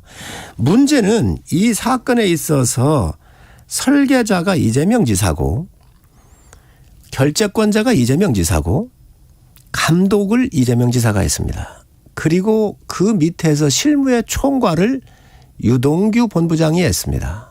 그리고 이분은 실세 중에 실세이고 경기도 관광공사 사장까지 갔잖아요. 그렇기 때문에 여기에 몸통이 누구인가는 국민들이 다 알고 계시기 때문에 그 누구를 막론하지 말고 빼지 말고 다 함께 넣으십시다. 그래야 이재명 지사가 만약에 대통령이 됐다 하더라도 떳떳할 거 아닙니까? 도덕적으로. 네네. 그렇게 수사하자는 것입니다. 도덕적으로 하자. 그리고 왜 우리가 그렇게 검찰이 수사하고 있지 않습니까? 그리고 왜 우리가 특검을 주장하는가? 이정수 대검 중앙지검장, 박범계 법무부 장관의 후배입니다. 친정권 인사입니다. 김태원 4차장 검사 윤석열 후보를 갖다가 징계할 때 앞장섰던 사람이고 송철호 울산시장의 사위가 지금 검사로 지금 이걸 하고 있지 않습니까? 이러니 우리 국민이가 못 믿는 것이고요. 또 하나 오늘 제가 말을 잠깐 길은데 잠깐만 마무리하겠습니다. 일간지 신문을 보니까 압수수색하러 갔는데 초인종 누르고 검사 혼자 들어가서 2-3시간 혼자 있었다는 거예요. 어떤 압수수색을 이렇게 합니까? 그다음에 휴대폰을 집어 던졌는데 창문이 2개밖에 없어요. 하나는 도로로 떨어지고 하나는 피부과 5층에 테라스로 떨어지게 돼 있다는 거예요. 다 얘기했는데 여기에 도로로 떨어지는 쪽에 CC카메라가 있는데 그게 안 잡힌다는 거예요. 있을 수가 있습니까? 그리고 유동규 측에서 갖고 있었던 바꾼 전화번호, 구 전화번호를 제출하겠다 그러니까 검찰이 그걸 안 받겠다고 한다는 거지. 안 받겠다라고 하는. 확인될 수 없는 일 아닙니까? 언론에 보도가 있어서 다 취재해서 쓴 겁니다. 그러니 국민이 이걸 믿을 수가 있겠습니까? 그러니 국민이 믿을 수 있도록 특검을 받으시기 바랍니다. 검찰이 지금 뭔가 장난치고 있다 그런 생각이신가 보네. 믿을 수가 없지요. 저는 이게 특검밖에는 대안이 돼서.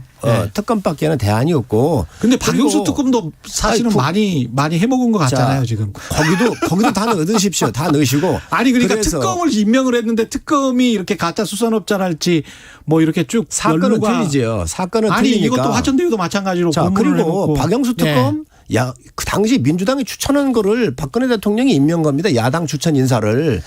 그렇기 때문에 특검으로 가야 된다. 그러니까 특검 갈 수 있습니다. 저는 갈 수 있다고 생각해요. 그런데 우선 검찰의 수사를 지켜보십시다. 검찰이 의지를 갖고 신속하고 전방위적으로 수사하고 있습니다. 그렇기 때문에 이른바 실세라고 하는 유동규도 그냥 구속하지 않습니까?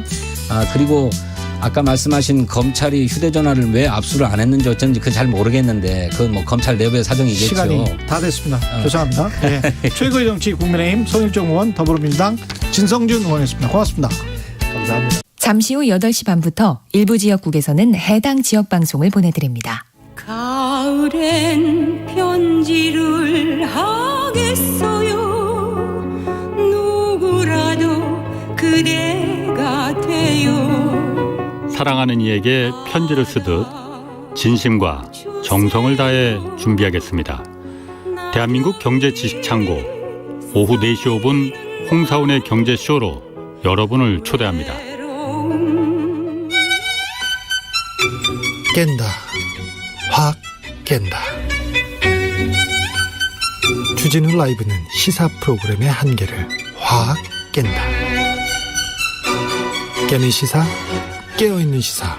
매일 오후 5시 5분 KBS 1라디오 주진우 라이브. 지금 시각은 8시 30분입니다. KBS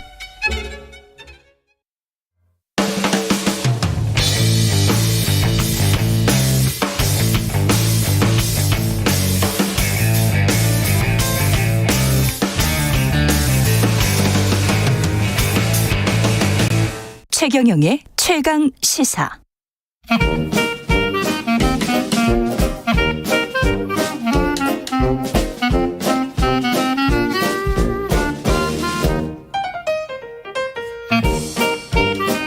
네, 최경영의 최강시사 경제합시다. 월요일은 명쾌한 경제 이야기 해보고 있습니다. 박정호 명지대학교 특임 교수 나와 계십니다. 안녕하십니까? 예, 안녕하세요. 예, 오늘은 사람들이 굉장히 관심이 있는 중국과 호주 이야기인데요. 네. 중국과 호주 이게 전 세계 경제에 또 이상하게 영향을 미치고 있네요. 그렇네요. 예. 예, 그동안 어떻게 전개돼 왔는지 간단히 말씀드리고 예. 요 근래 근황도 좀 설명을 드리도록 하겠습니다. 예. 원래 중국과 호주는 사이가 정말 돈독한 나라 중에 하나였습니다. 2014년도에 시진핑 주석이 호주를 국빈 방문했었을 때도 예. 호주에서는 뭐 미국 대통령 오는 거 이상으로 극진한 대접을 했었었고요. 그때도 설린 우호적인 어떤 미래지향적인 발전 계획이라든가 이게 대거 포함이 되어 있었었는데 모르겠습니다. 여러 정책적인 진단은 다를 수 있습니다만 제가 보는 이 호주와 중국이 틀어진 결정적인 계기는 이렇게 표현드리고 싶어요. 중국이 호주에 홍콩 같은 걸 만들려고 했다. 예, 이렇게 표현드리고 싶습니다. 중국 자치구 같은 거를? 예. 다윈이라는 항구 도시가 있습니다. 예. 어디냐면요. 호주의 북부 지역에서 약간 북서쪽에 위치한 것인데요. 예. 그러니까 그 다윈이라는 항구 도시에서 조금만 위로 올라가면 인도네시아 섬들이 나오고요. 조금 더 위로 올라가면 남중국해입니다. 그런데 이 다윈이라는 곳이 그런 위치에 있다 보니까 태평양 지대의 전략적 요충지였고요. 예. 그래서 예전에 2차 세계대전 때는 일본이 다윈을 제일 먼저 점령해서 호주의 그쪽 지역을 전략적 요충지로 활용해서 해군기지로 활용하려고 파견한 적이 있었어요. 예. 그런데 벌써 몇 해 전에 중국의 한 그 기업이 부동산 개발 기업이 항만 관련하고 뭐 여러 가지 하는 회사인데요. 이 회사는 뭐 당연히 중국 공산당하고도 관계가 깊은 회사인데 호주의 지자체를 설득해서 그 다윈의 항구의 일부 지역을 99년 자신들이 임대하는 것으로 계약을 체결합니다. 야. 예. 근데 이 99년이라는 단어를 전 보자마자 예. 전 제일 먼저 영국이 조차. 그렇죠. 예. 조차한 그 생각이 나더라고요. 그리고 예. 거기서 끝난 게 아니라 예. 바누이트 그 섬이라는 섬이 있는데요. 이건 어디냐면 호주를 바탕으로 이거는 북동쪽에 있는 섬입니다. 바누아트 섬이라는 섬인데요. 예. 근데 이 섬도 어디에 딱이냐면 여기서 살짝만 위로 올라가면 하와이라고 보셔도 돼요. 네.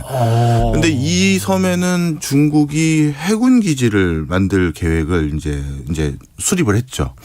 그러니 호주 입장에서는 북동쪽으로 나가려고 해도 북서쪽으로 나가려고 해도 중국의 영향력 아래에 있는 위치가 돼버렸고 이 과정에서 방금 말씀드렸던 다윈에 대해서 99년 동안 어떻게 보면 조차에 가까운 이런 장기 임대를 하겠다라는 계약에 대해서 호주도 연방제가 아주 공고한 곳이거든요. 예.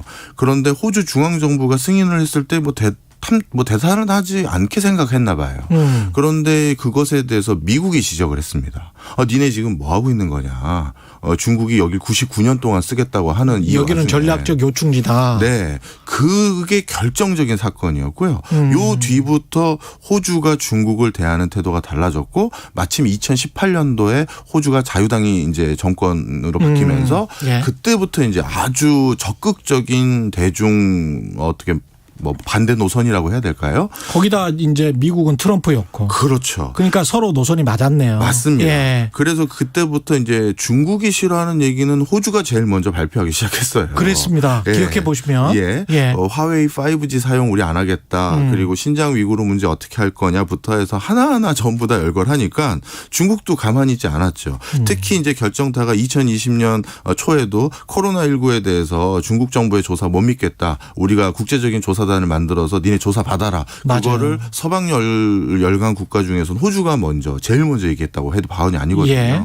그랬더니만 이제 중국은 그 전부터 이제 관세 부과하는 움직임이 있었습니다만 적극적으로 했던 게 보리, 면화, 목재, 구리, 와인 이런 것들을 수입 제한하거나 금지 또는 수입을 한다 해도 관세를 뭐 80에서 많게는 200%까지 부과하는 형태로 진화 발전을 해왔고요. 그러다 보니까 그 중에서 또 산업의 쌀이라고 불릴 수 있는 철광석과 석탄이 같이 껴 있거든요. 예. 요즘 이제 석탄에 대해서 문제가 되는 게 그래서 이거 문제가 아니냐 이렇게 얘기를 하고 있는 상황입니다. 네, 결국은 이제 에너지 문제로 비화를 했고 호주에서 그 철광석과 석탄을 제대로 수입을 못 하니까 그렇게 돼서 이제 중국의 공장들이 조금씩 멈춰가고 있는 거 아니냐 이런 거잖아요 지금. 예, 맞습니다. 예. 그래서 그거에 대해서 좀 설명을 드리면요.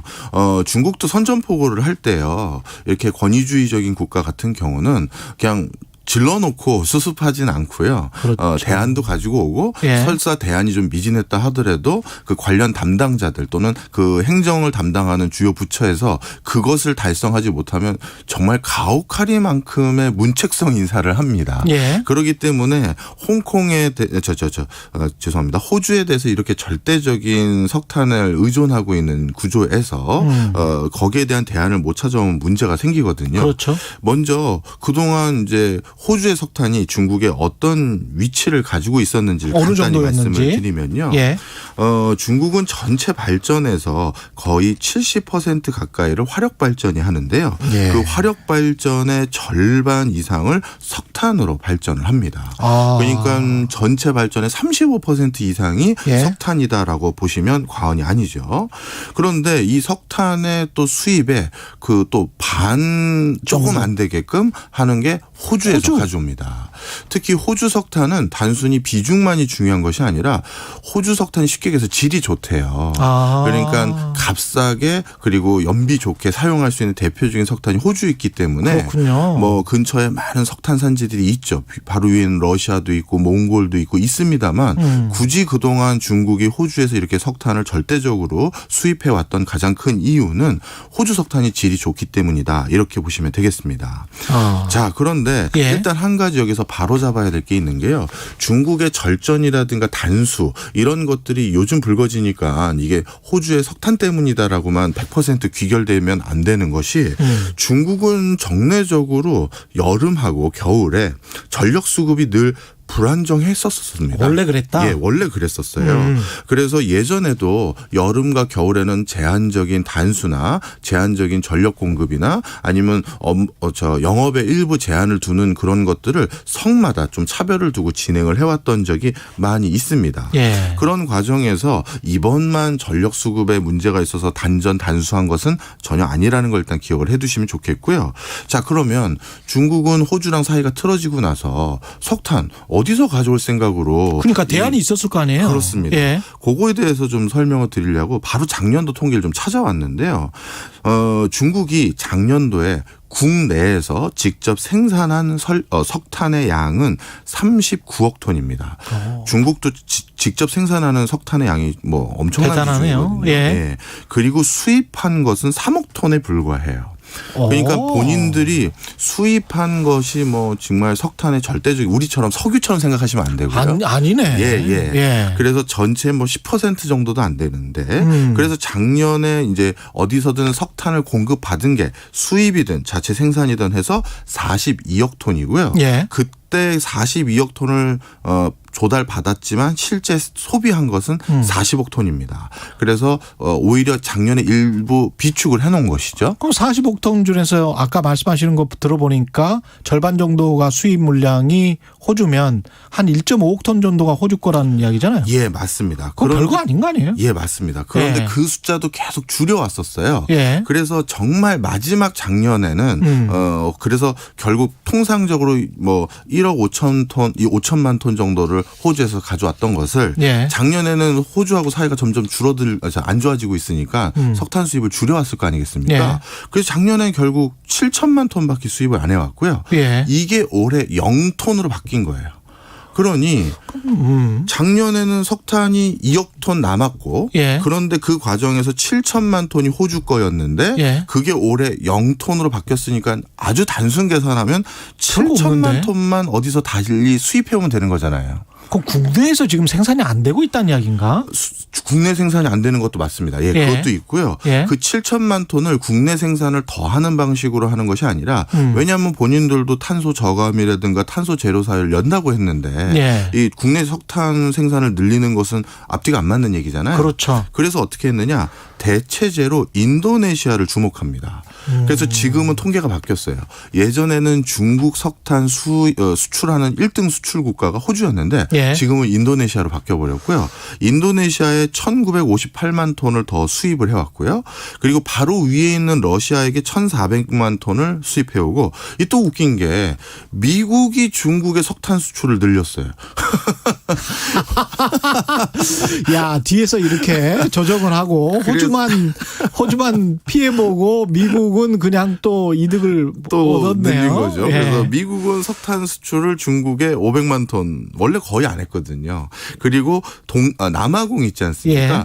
남아공이 중국의 석탄 수출을 한 번도 한 적이 없는데 남아공도 430만 톤 이상 해가지고 중국에 수출하는 형태로 바뀌었고요. 즉 결론을 말씀드리면 예. 호주에서 7천만 톤 못 가져온 것을 전 세계를 떠돌아다니면서 그 석탄을 벌충했다. 이렇게 예. 보셔도 과언이 아닙니다. 중국과 호주의 갈등으로 또 이익을 보는 나라들이 있네요. 네. 예. 자, 그럼 다시 중국으로 돌아와서 예. 아니 그러면 석탄도 모자랄 줄 알았는데 전 세계를 떠돌아다니면서 석탄을 결국 가져왔고 그럼 요즘 전력난은 뭐가 문제인 거예요? 그럼 왜 그러는 거예요? 자, 가격이 문제예요. 가격이? 예, 아까 말씀드린 것처럼 호주산 석탄을 썼던 이유가 질 좋고 연비 좋고 싸고 이런 것들 때문에 호주에서 가져왔었는데 생각해 보세요. 호주라는 그리 멀지 않은 나라에서 가져왔던 석탄을 버려두고 예. 저기 남아공까지 가서 가져왔다면 그렇구나. 이거는 가격이 뛰는 거죠. 그러면 이렇게 가격이 뛰면 어떤 문제가 생기냐면 지금 중국 정부가요. 중국의 지자체에게 두 가지 지표를 가지고 전력을 맞추라라고 하고 있는데요. 하나는 에너지 총량, 에너지를 절감하기 위해서 총량도 관리를 해야 되는데 중국은 GDP가 계속 성장하고 있는 국가에서 에너지를 덜 쓴다는 건 앞뒤가 안 그렇죠. 맞잖아요. 그래서 GDP 1 위안이 올라갈 때마다 증가하는 에너지 정도를 낮춰라라는 에너지 사용 강도를 조정하는 두 가지 지표가 있습니다. 그런데 이 두 가지 지표를 이번에 대표적으로 전력난이 문제가 됐던 장쑤성, 저장성, 광둥성이 둘 다를 못 맞췄어요. 그렇구나. 네. 그러면 이 두 그 지자체 장들은 관료들은 결정을 해야 되는 거죠. 어떻게 해야 되느냐. 이 빨간 자기네들이 목표를 못 맞췄으니까 목표를 맞추기 위해서 일단 전력 공급을 아예 안 해버리는 게 있고 아니면 전력을 공급은 하지만 다른 형태로 또 예를 들어서 수급을 해야 되는데 풍력이나 태양광이나 뭐 수력이나요. 근데 이런 건 단기간에 해결책이 나오는 게 아니잖아요. 그러네요. 그래서 이 성주들은 아주 간단합니다. 주민들이 아주 불편하더라도 그냥 우리 목표치는 달성해야 된다. 그래서 그냥 밸브 잠가버린 거예요. 네.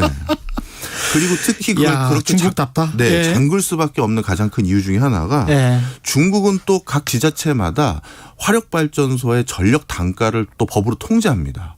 그러면 지금 이렇게 석탄 가격이 급등했는데 그 과정에서 본인들이 이 비싼 석탄을 가지고 정상적으로 전력을 공급했다가는 우리로 따지면 무슨 동부 발전, 남동 발전 이런 발전소들 있잖아요. 예. 이게 대규모 적자치가 늘어나는 거예요. 그럼 니네 또 왜 그 적자 늘어났냐라고 또 중앙정부로부터 지적을 받거든요. 예. 그것도 또 한 가지 이번에 그냥 전력 공급하지 마라로 결론을 내린 가장 직접적인 이유죠. 근데 이게 말씀하신 거 들어보니까 그렇게 크게 장기적으로 갈 것 같지는 않은 게 또 최근 뉴스도 뭐 중국이 매장량 1억 톤이 넘는 대형 유전을 발견했다. 중국은 복도 많습니다. 예. 맞습니다.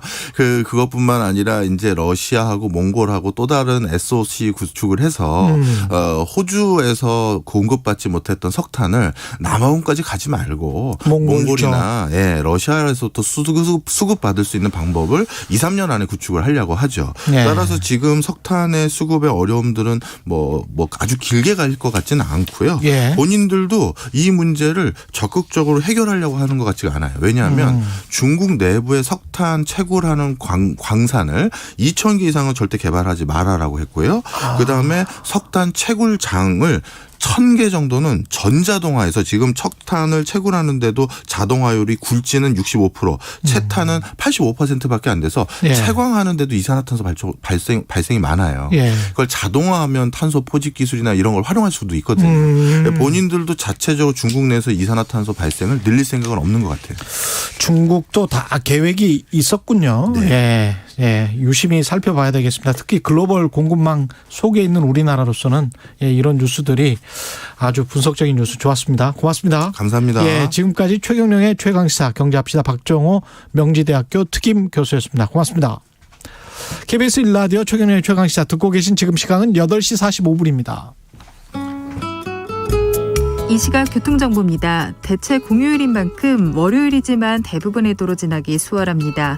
다만 지금 내륙을 중심으로는 짙은 안개가 끼어 있고 강원권에서는 매우 강한 바람이 불고 있습니다.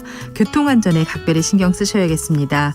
호남고속도로 천안 쪽으로 내장산 부근에서는 사고가 나면서 2차로와 갓길을 막고 처리 작업을 하고 있습니다. 평택 시흥고속도로 시흥 쪽으로 조암 부근에서는 2차로를 막고 낙하물을 처리하고 있는데요. 여전히 이 일대 2km 구간에서 속도 많이 떨어져 지납니다. KBS 교통정보센터에서 김민희였습니다. 여러분은 지금 KBS 1라디오 최경영의 최강시사와 함께하고 계십니다. 예, 오늘과 다음 주 월요일이죠. 대체 공휴일인데 청취자 여러분은 쉬고 계십니까? 대체 공휴일에 여러 사정으로 모시는 분들, 저 같은 사람들도 많지만 특히 5인 미만 사업장에서 근무를 하는 455만 명이나 되는군요. 예, 이 노동자들은 법적으로 대체 공휴일을 보장받지 못한다고 합니다. 법적으로도. 노동법의 사각지대인데요. 5인 미만 사업장에 대해서 취재를 한 KBS 보도본부의 김준범 기자 연결돼 있습니다. 안녕하십니까? 네, 안녕하세요. 예, 김준범 기자는 오늘 휴일인데 전화 인터뷰 고맙습니다.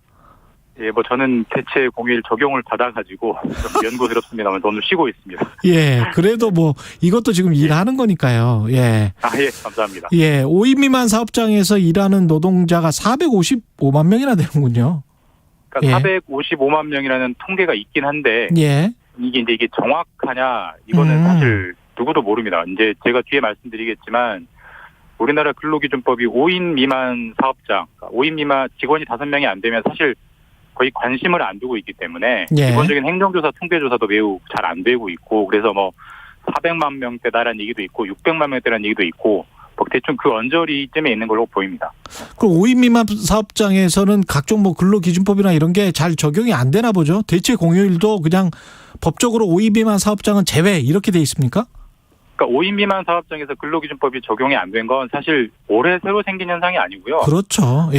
1989년, 그러니까 벌써 30년이 넘었는데 그렇게 계속 쭉 이어져 오고 있는 문제입니다. 해고 규정도 적용이 안 되고 연차도 없고 각종 문제들이 있는데 다만 이제 왜 이게 올해 새로 문제가 되느냐?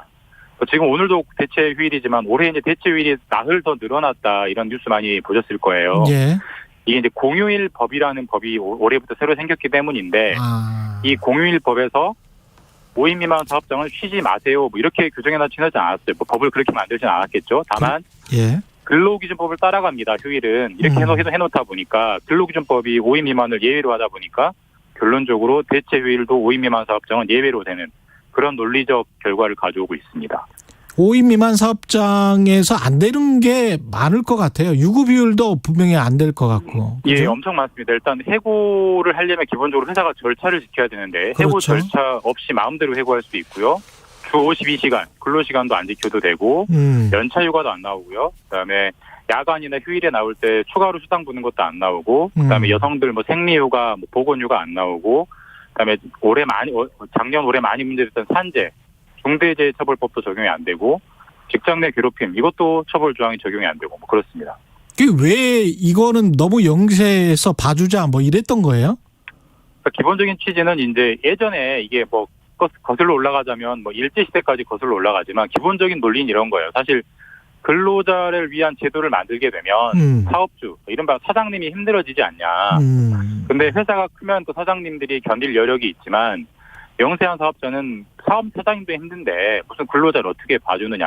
그러니까 이런 영세한 사업장에서 일하는 직원들은 좀 참고 살아라. 어쩔 수 없다. 이런 논리입니다.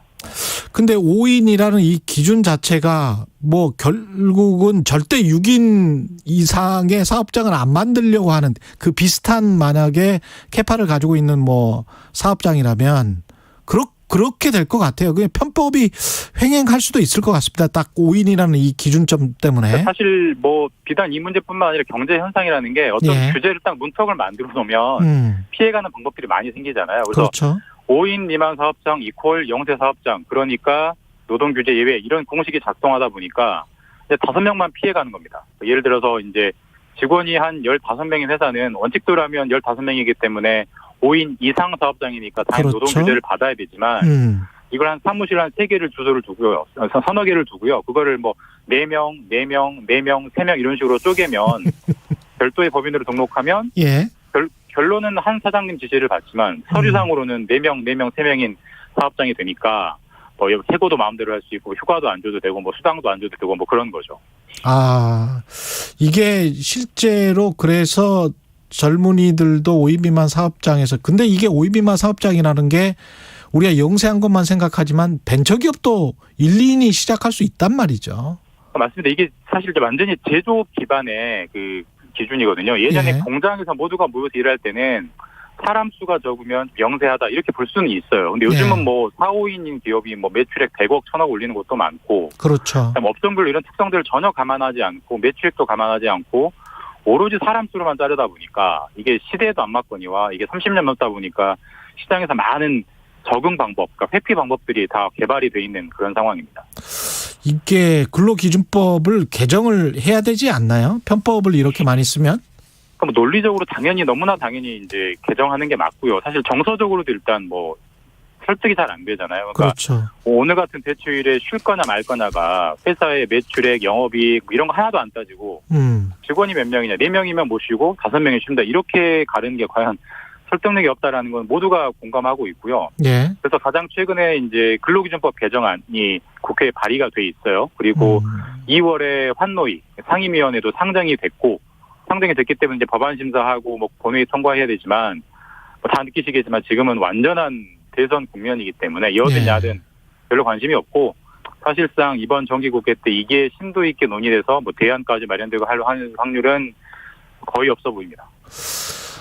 근데 5인 미만 사업장의 사업주들은 이렇게 하면 또 뭐 우리 망한다. 그러면 지금 자를 수 있을 때 빨리 자를 수밖에 없다. 그러면 실업률이 높아지고 고용이 잘 안 되고 경제적으로 타격을 입고 정부나 국회가 좀 생각해야 될 부작용이나 이런 것들이 분명히 또 시장에서 반작용이 분명히 있을 거는 같기는 해요. 맞습니다. 그게 가장 우려되는 부분이고 사실 가장 일리 있는 반론이고요. 사실 저도 이제 이 보도를 하고 나서 몇 통의 그 메일을 좀 받았는데 대부분 이제 그 사업주분들이셨어요. 그러니까 김 기자가 말하는 기사의 취지는 알겠지만 현실적으로 그렇게 되면 우리가 너무 힘들어진다. 사실 이게 그 최저임금하고 비슷합니다. 그러니까 이게 최저임금을 올려놓으니까 편의점 그 사장님들이 힘들어지듯이 을 대 병의 갈등으로 가면 그쵸. 사실 이건 절대로 해법이 나올 수가 없는 문제고 심지어 노동계도 영세 사업주는 보호할 필요가 있다. 이 배경은 다 인정합니다. 다만 그 배려라는 게 이른바 산업정책, 경제정책으로 정부가 예산을 풀어서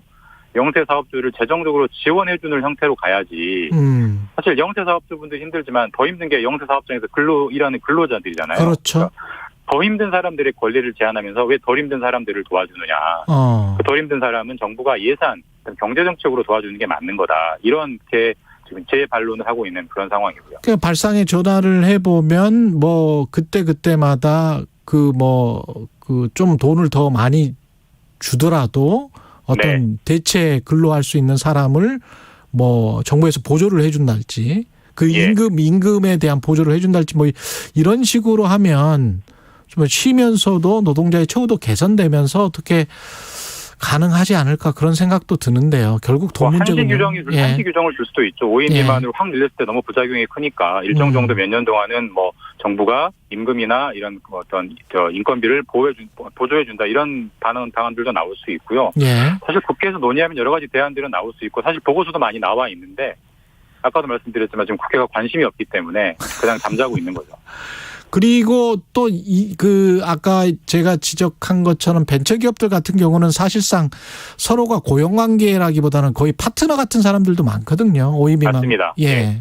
그래서 사실 이거는 약간은 다른 논점이긴 하지만 전통적인 고용, 그러니까 사장님과 직원 간의 관계로 설명이 안 되는 고용 형태들이 굉장히 많이 나오고 있잖아요. 최 기자님 말씀하신 벤처기업도 물론 이거니와 많이 논의되는 플랫폼 노동자, 배달하시는 분들 이런 분들을 다 포괄하는 법들이 지금 역시 새로운 법률이 나와 있어요. 그냥 그런 분들이 새로운 노동 규제를 받아야 되니까. 근데 그것도 국회에서 아무런 관심이 없는 상황이어서 과연 올해 정기국회 때 얼마나 논의가 될지는 미지수인 상황입니다. 그러니까 법이라는 게 한번 만들어 놓으면 또 이렇게 경직되어 버릴 수밖에 없거든요. 그 기준 수시로 고치고 해야 되는데.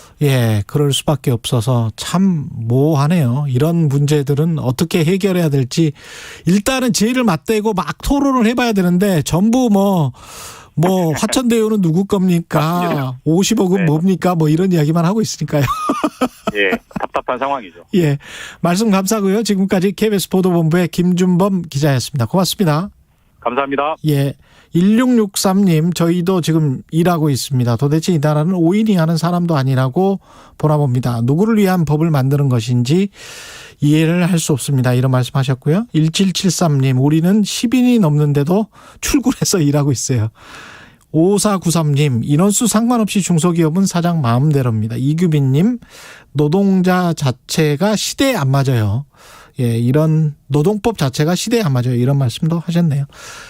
고맙습니다. 여기까지 하겠습니다. 10월 4일 월요일 KBS 1라디오 최경령의 최강시사였습니다. 저는 KBS 최경령 기자였고요. 내일 아침 7시 20분입니다. 다시 돌아오겠습니다. 고맙습니다.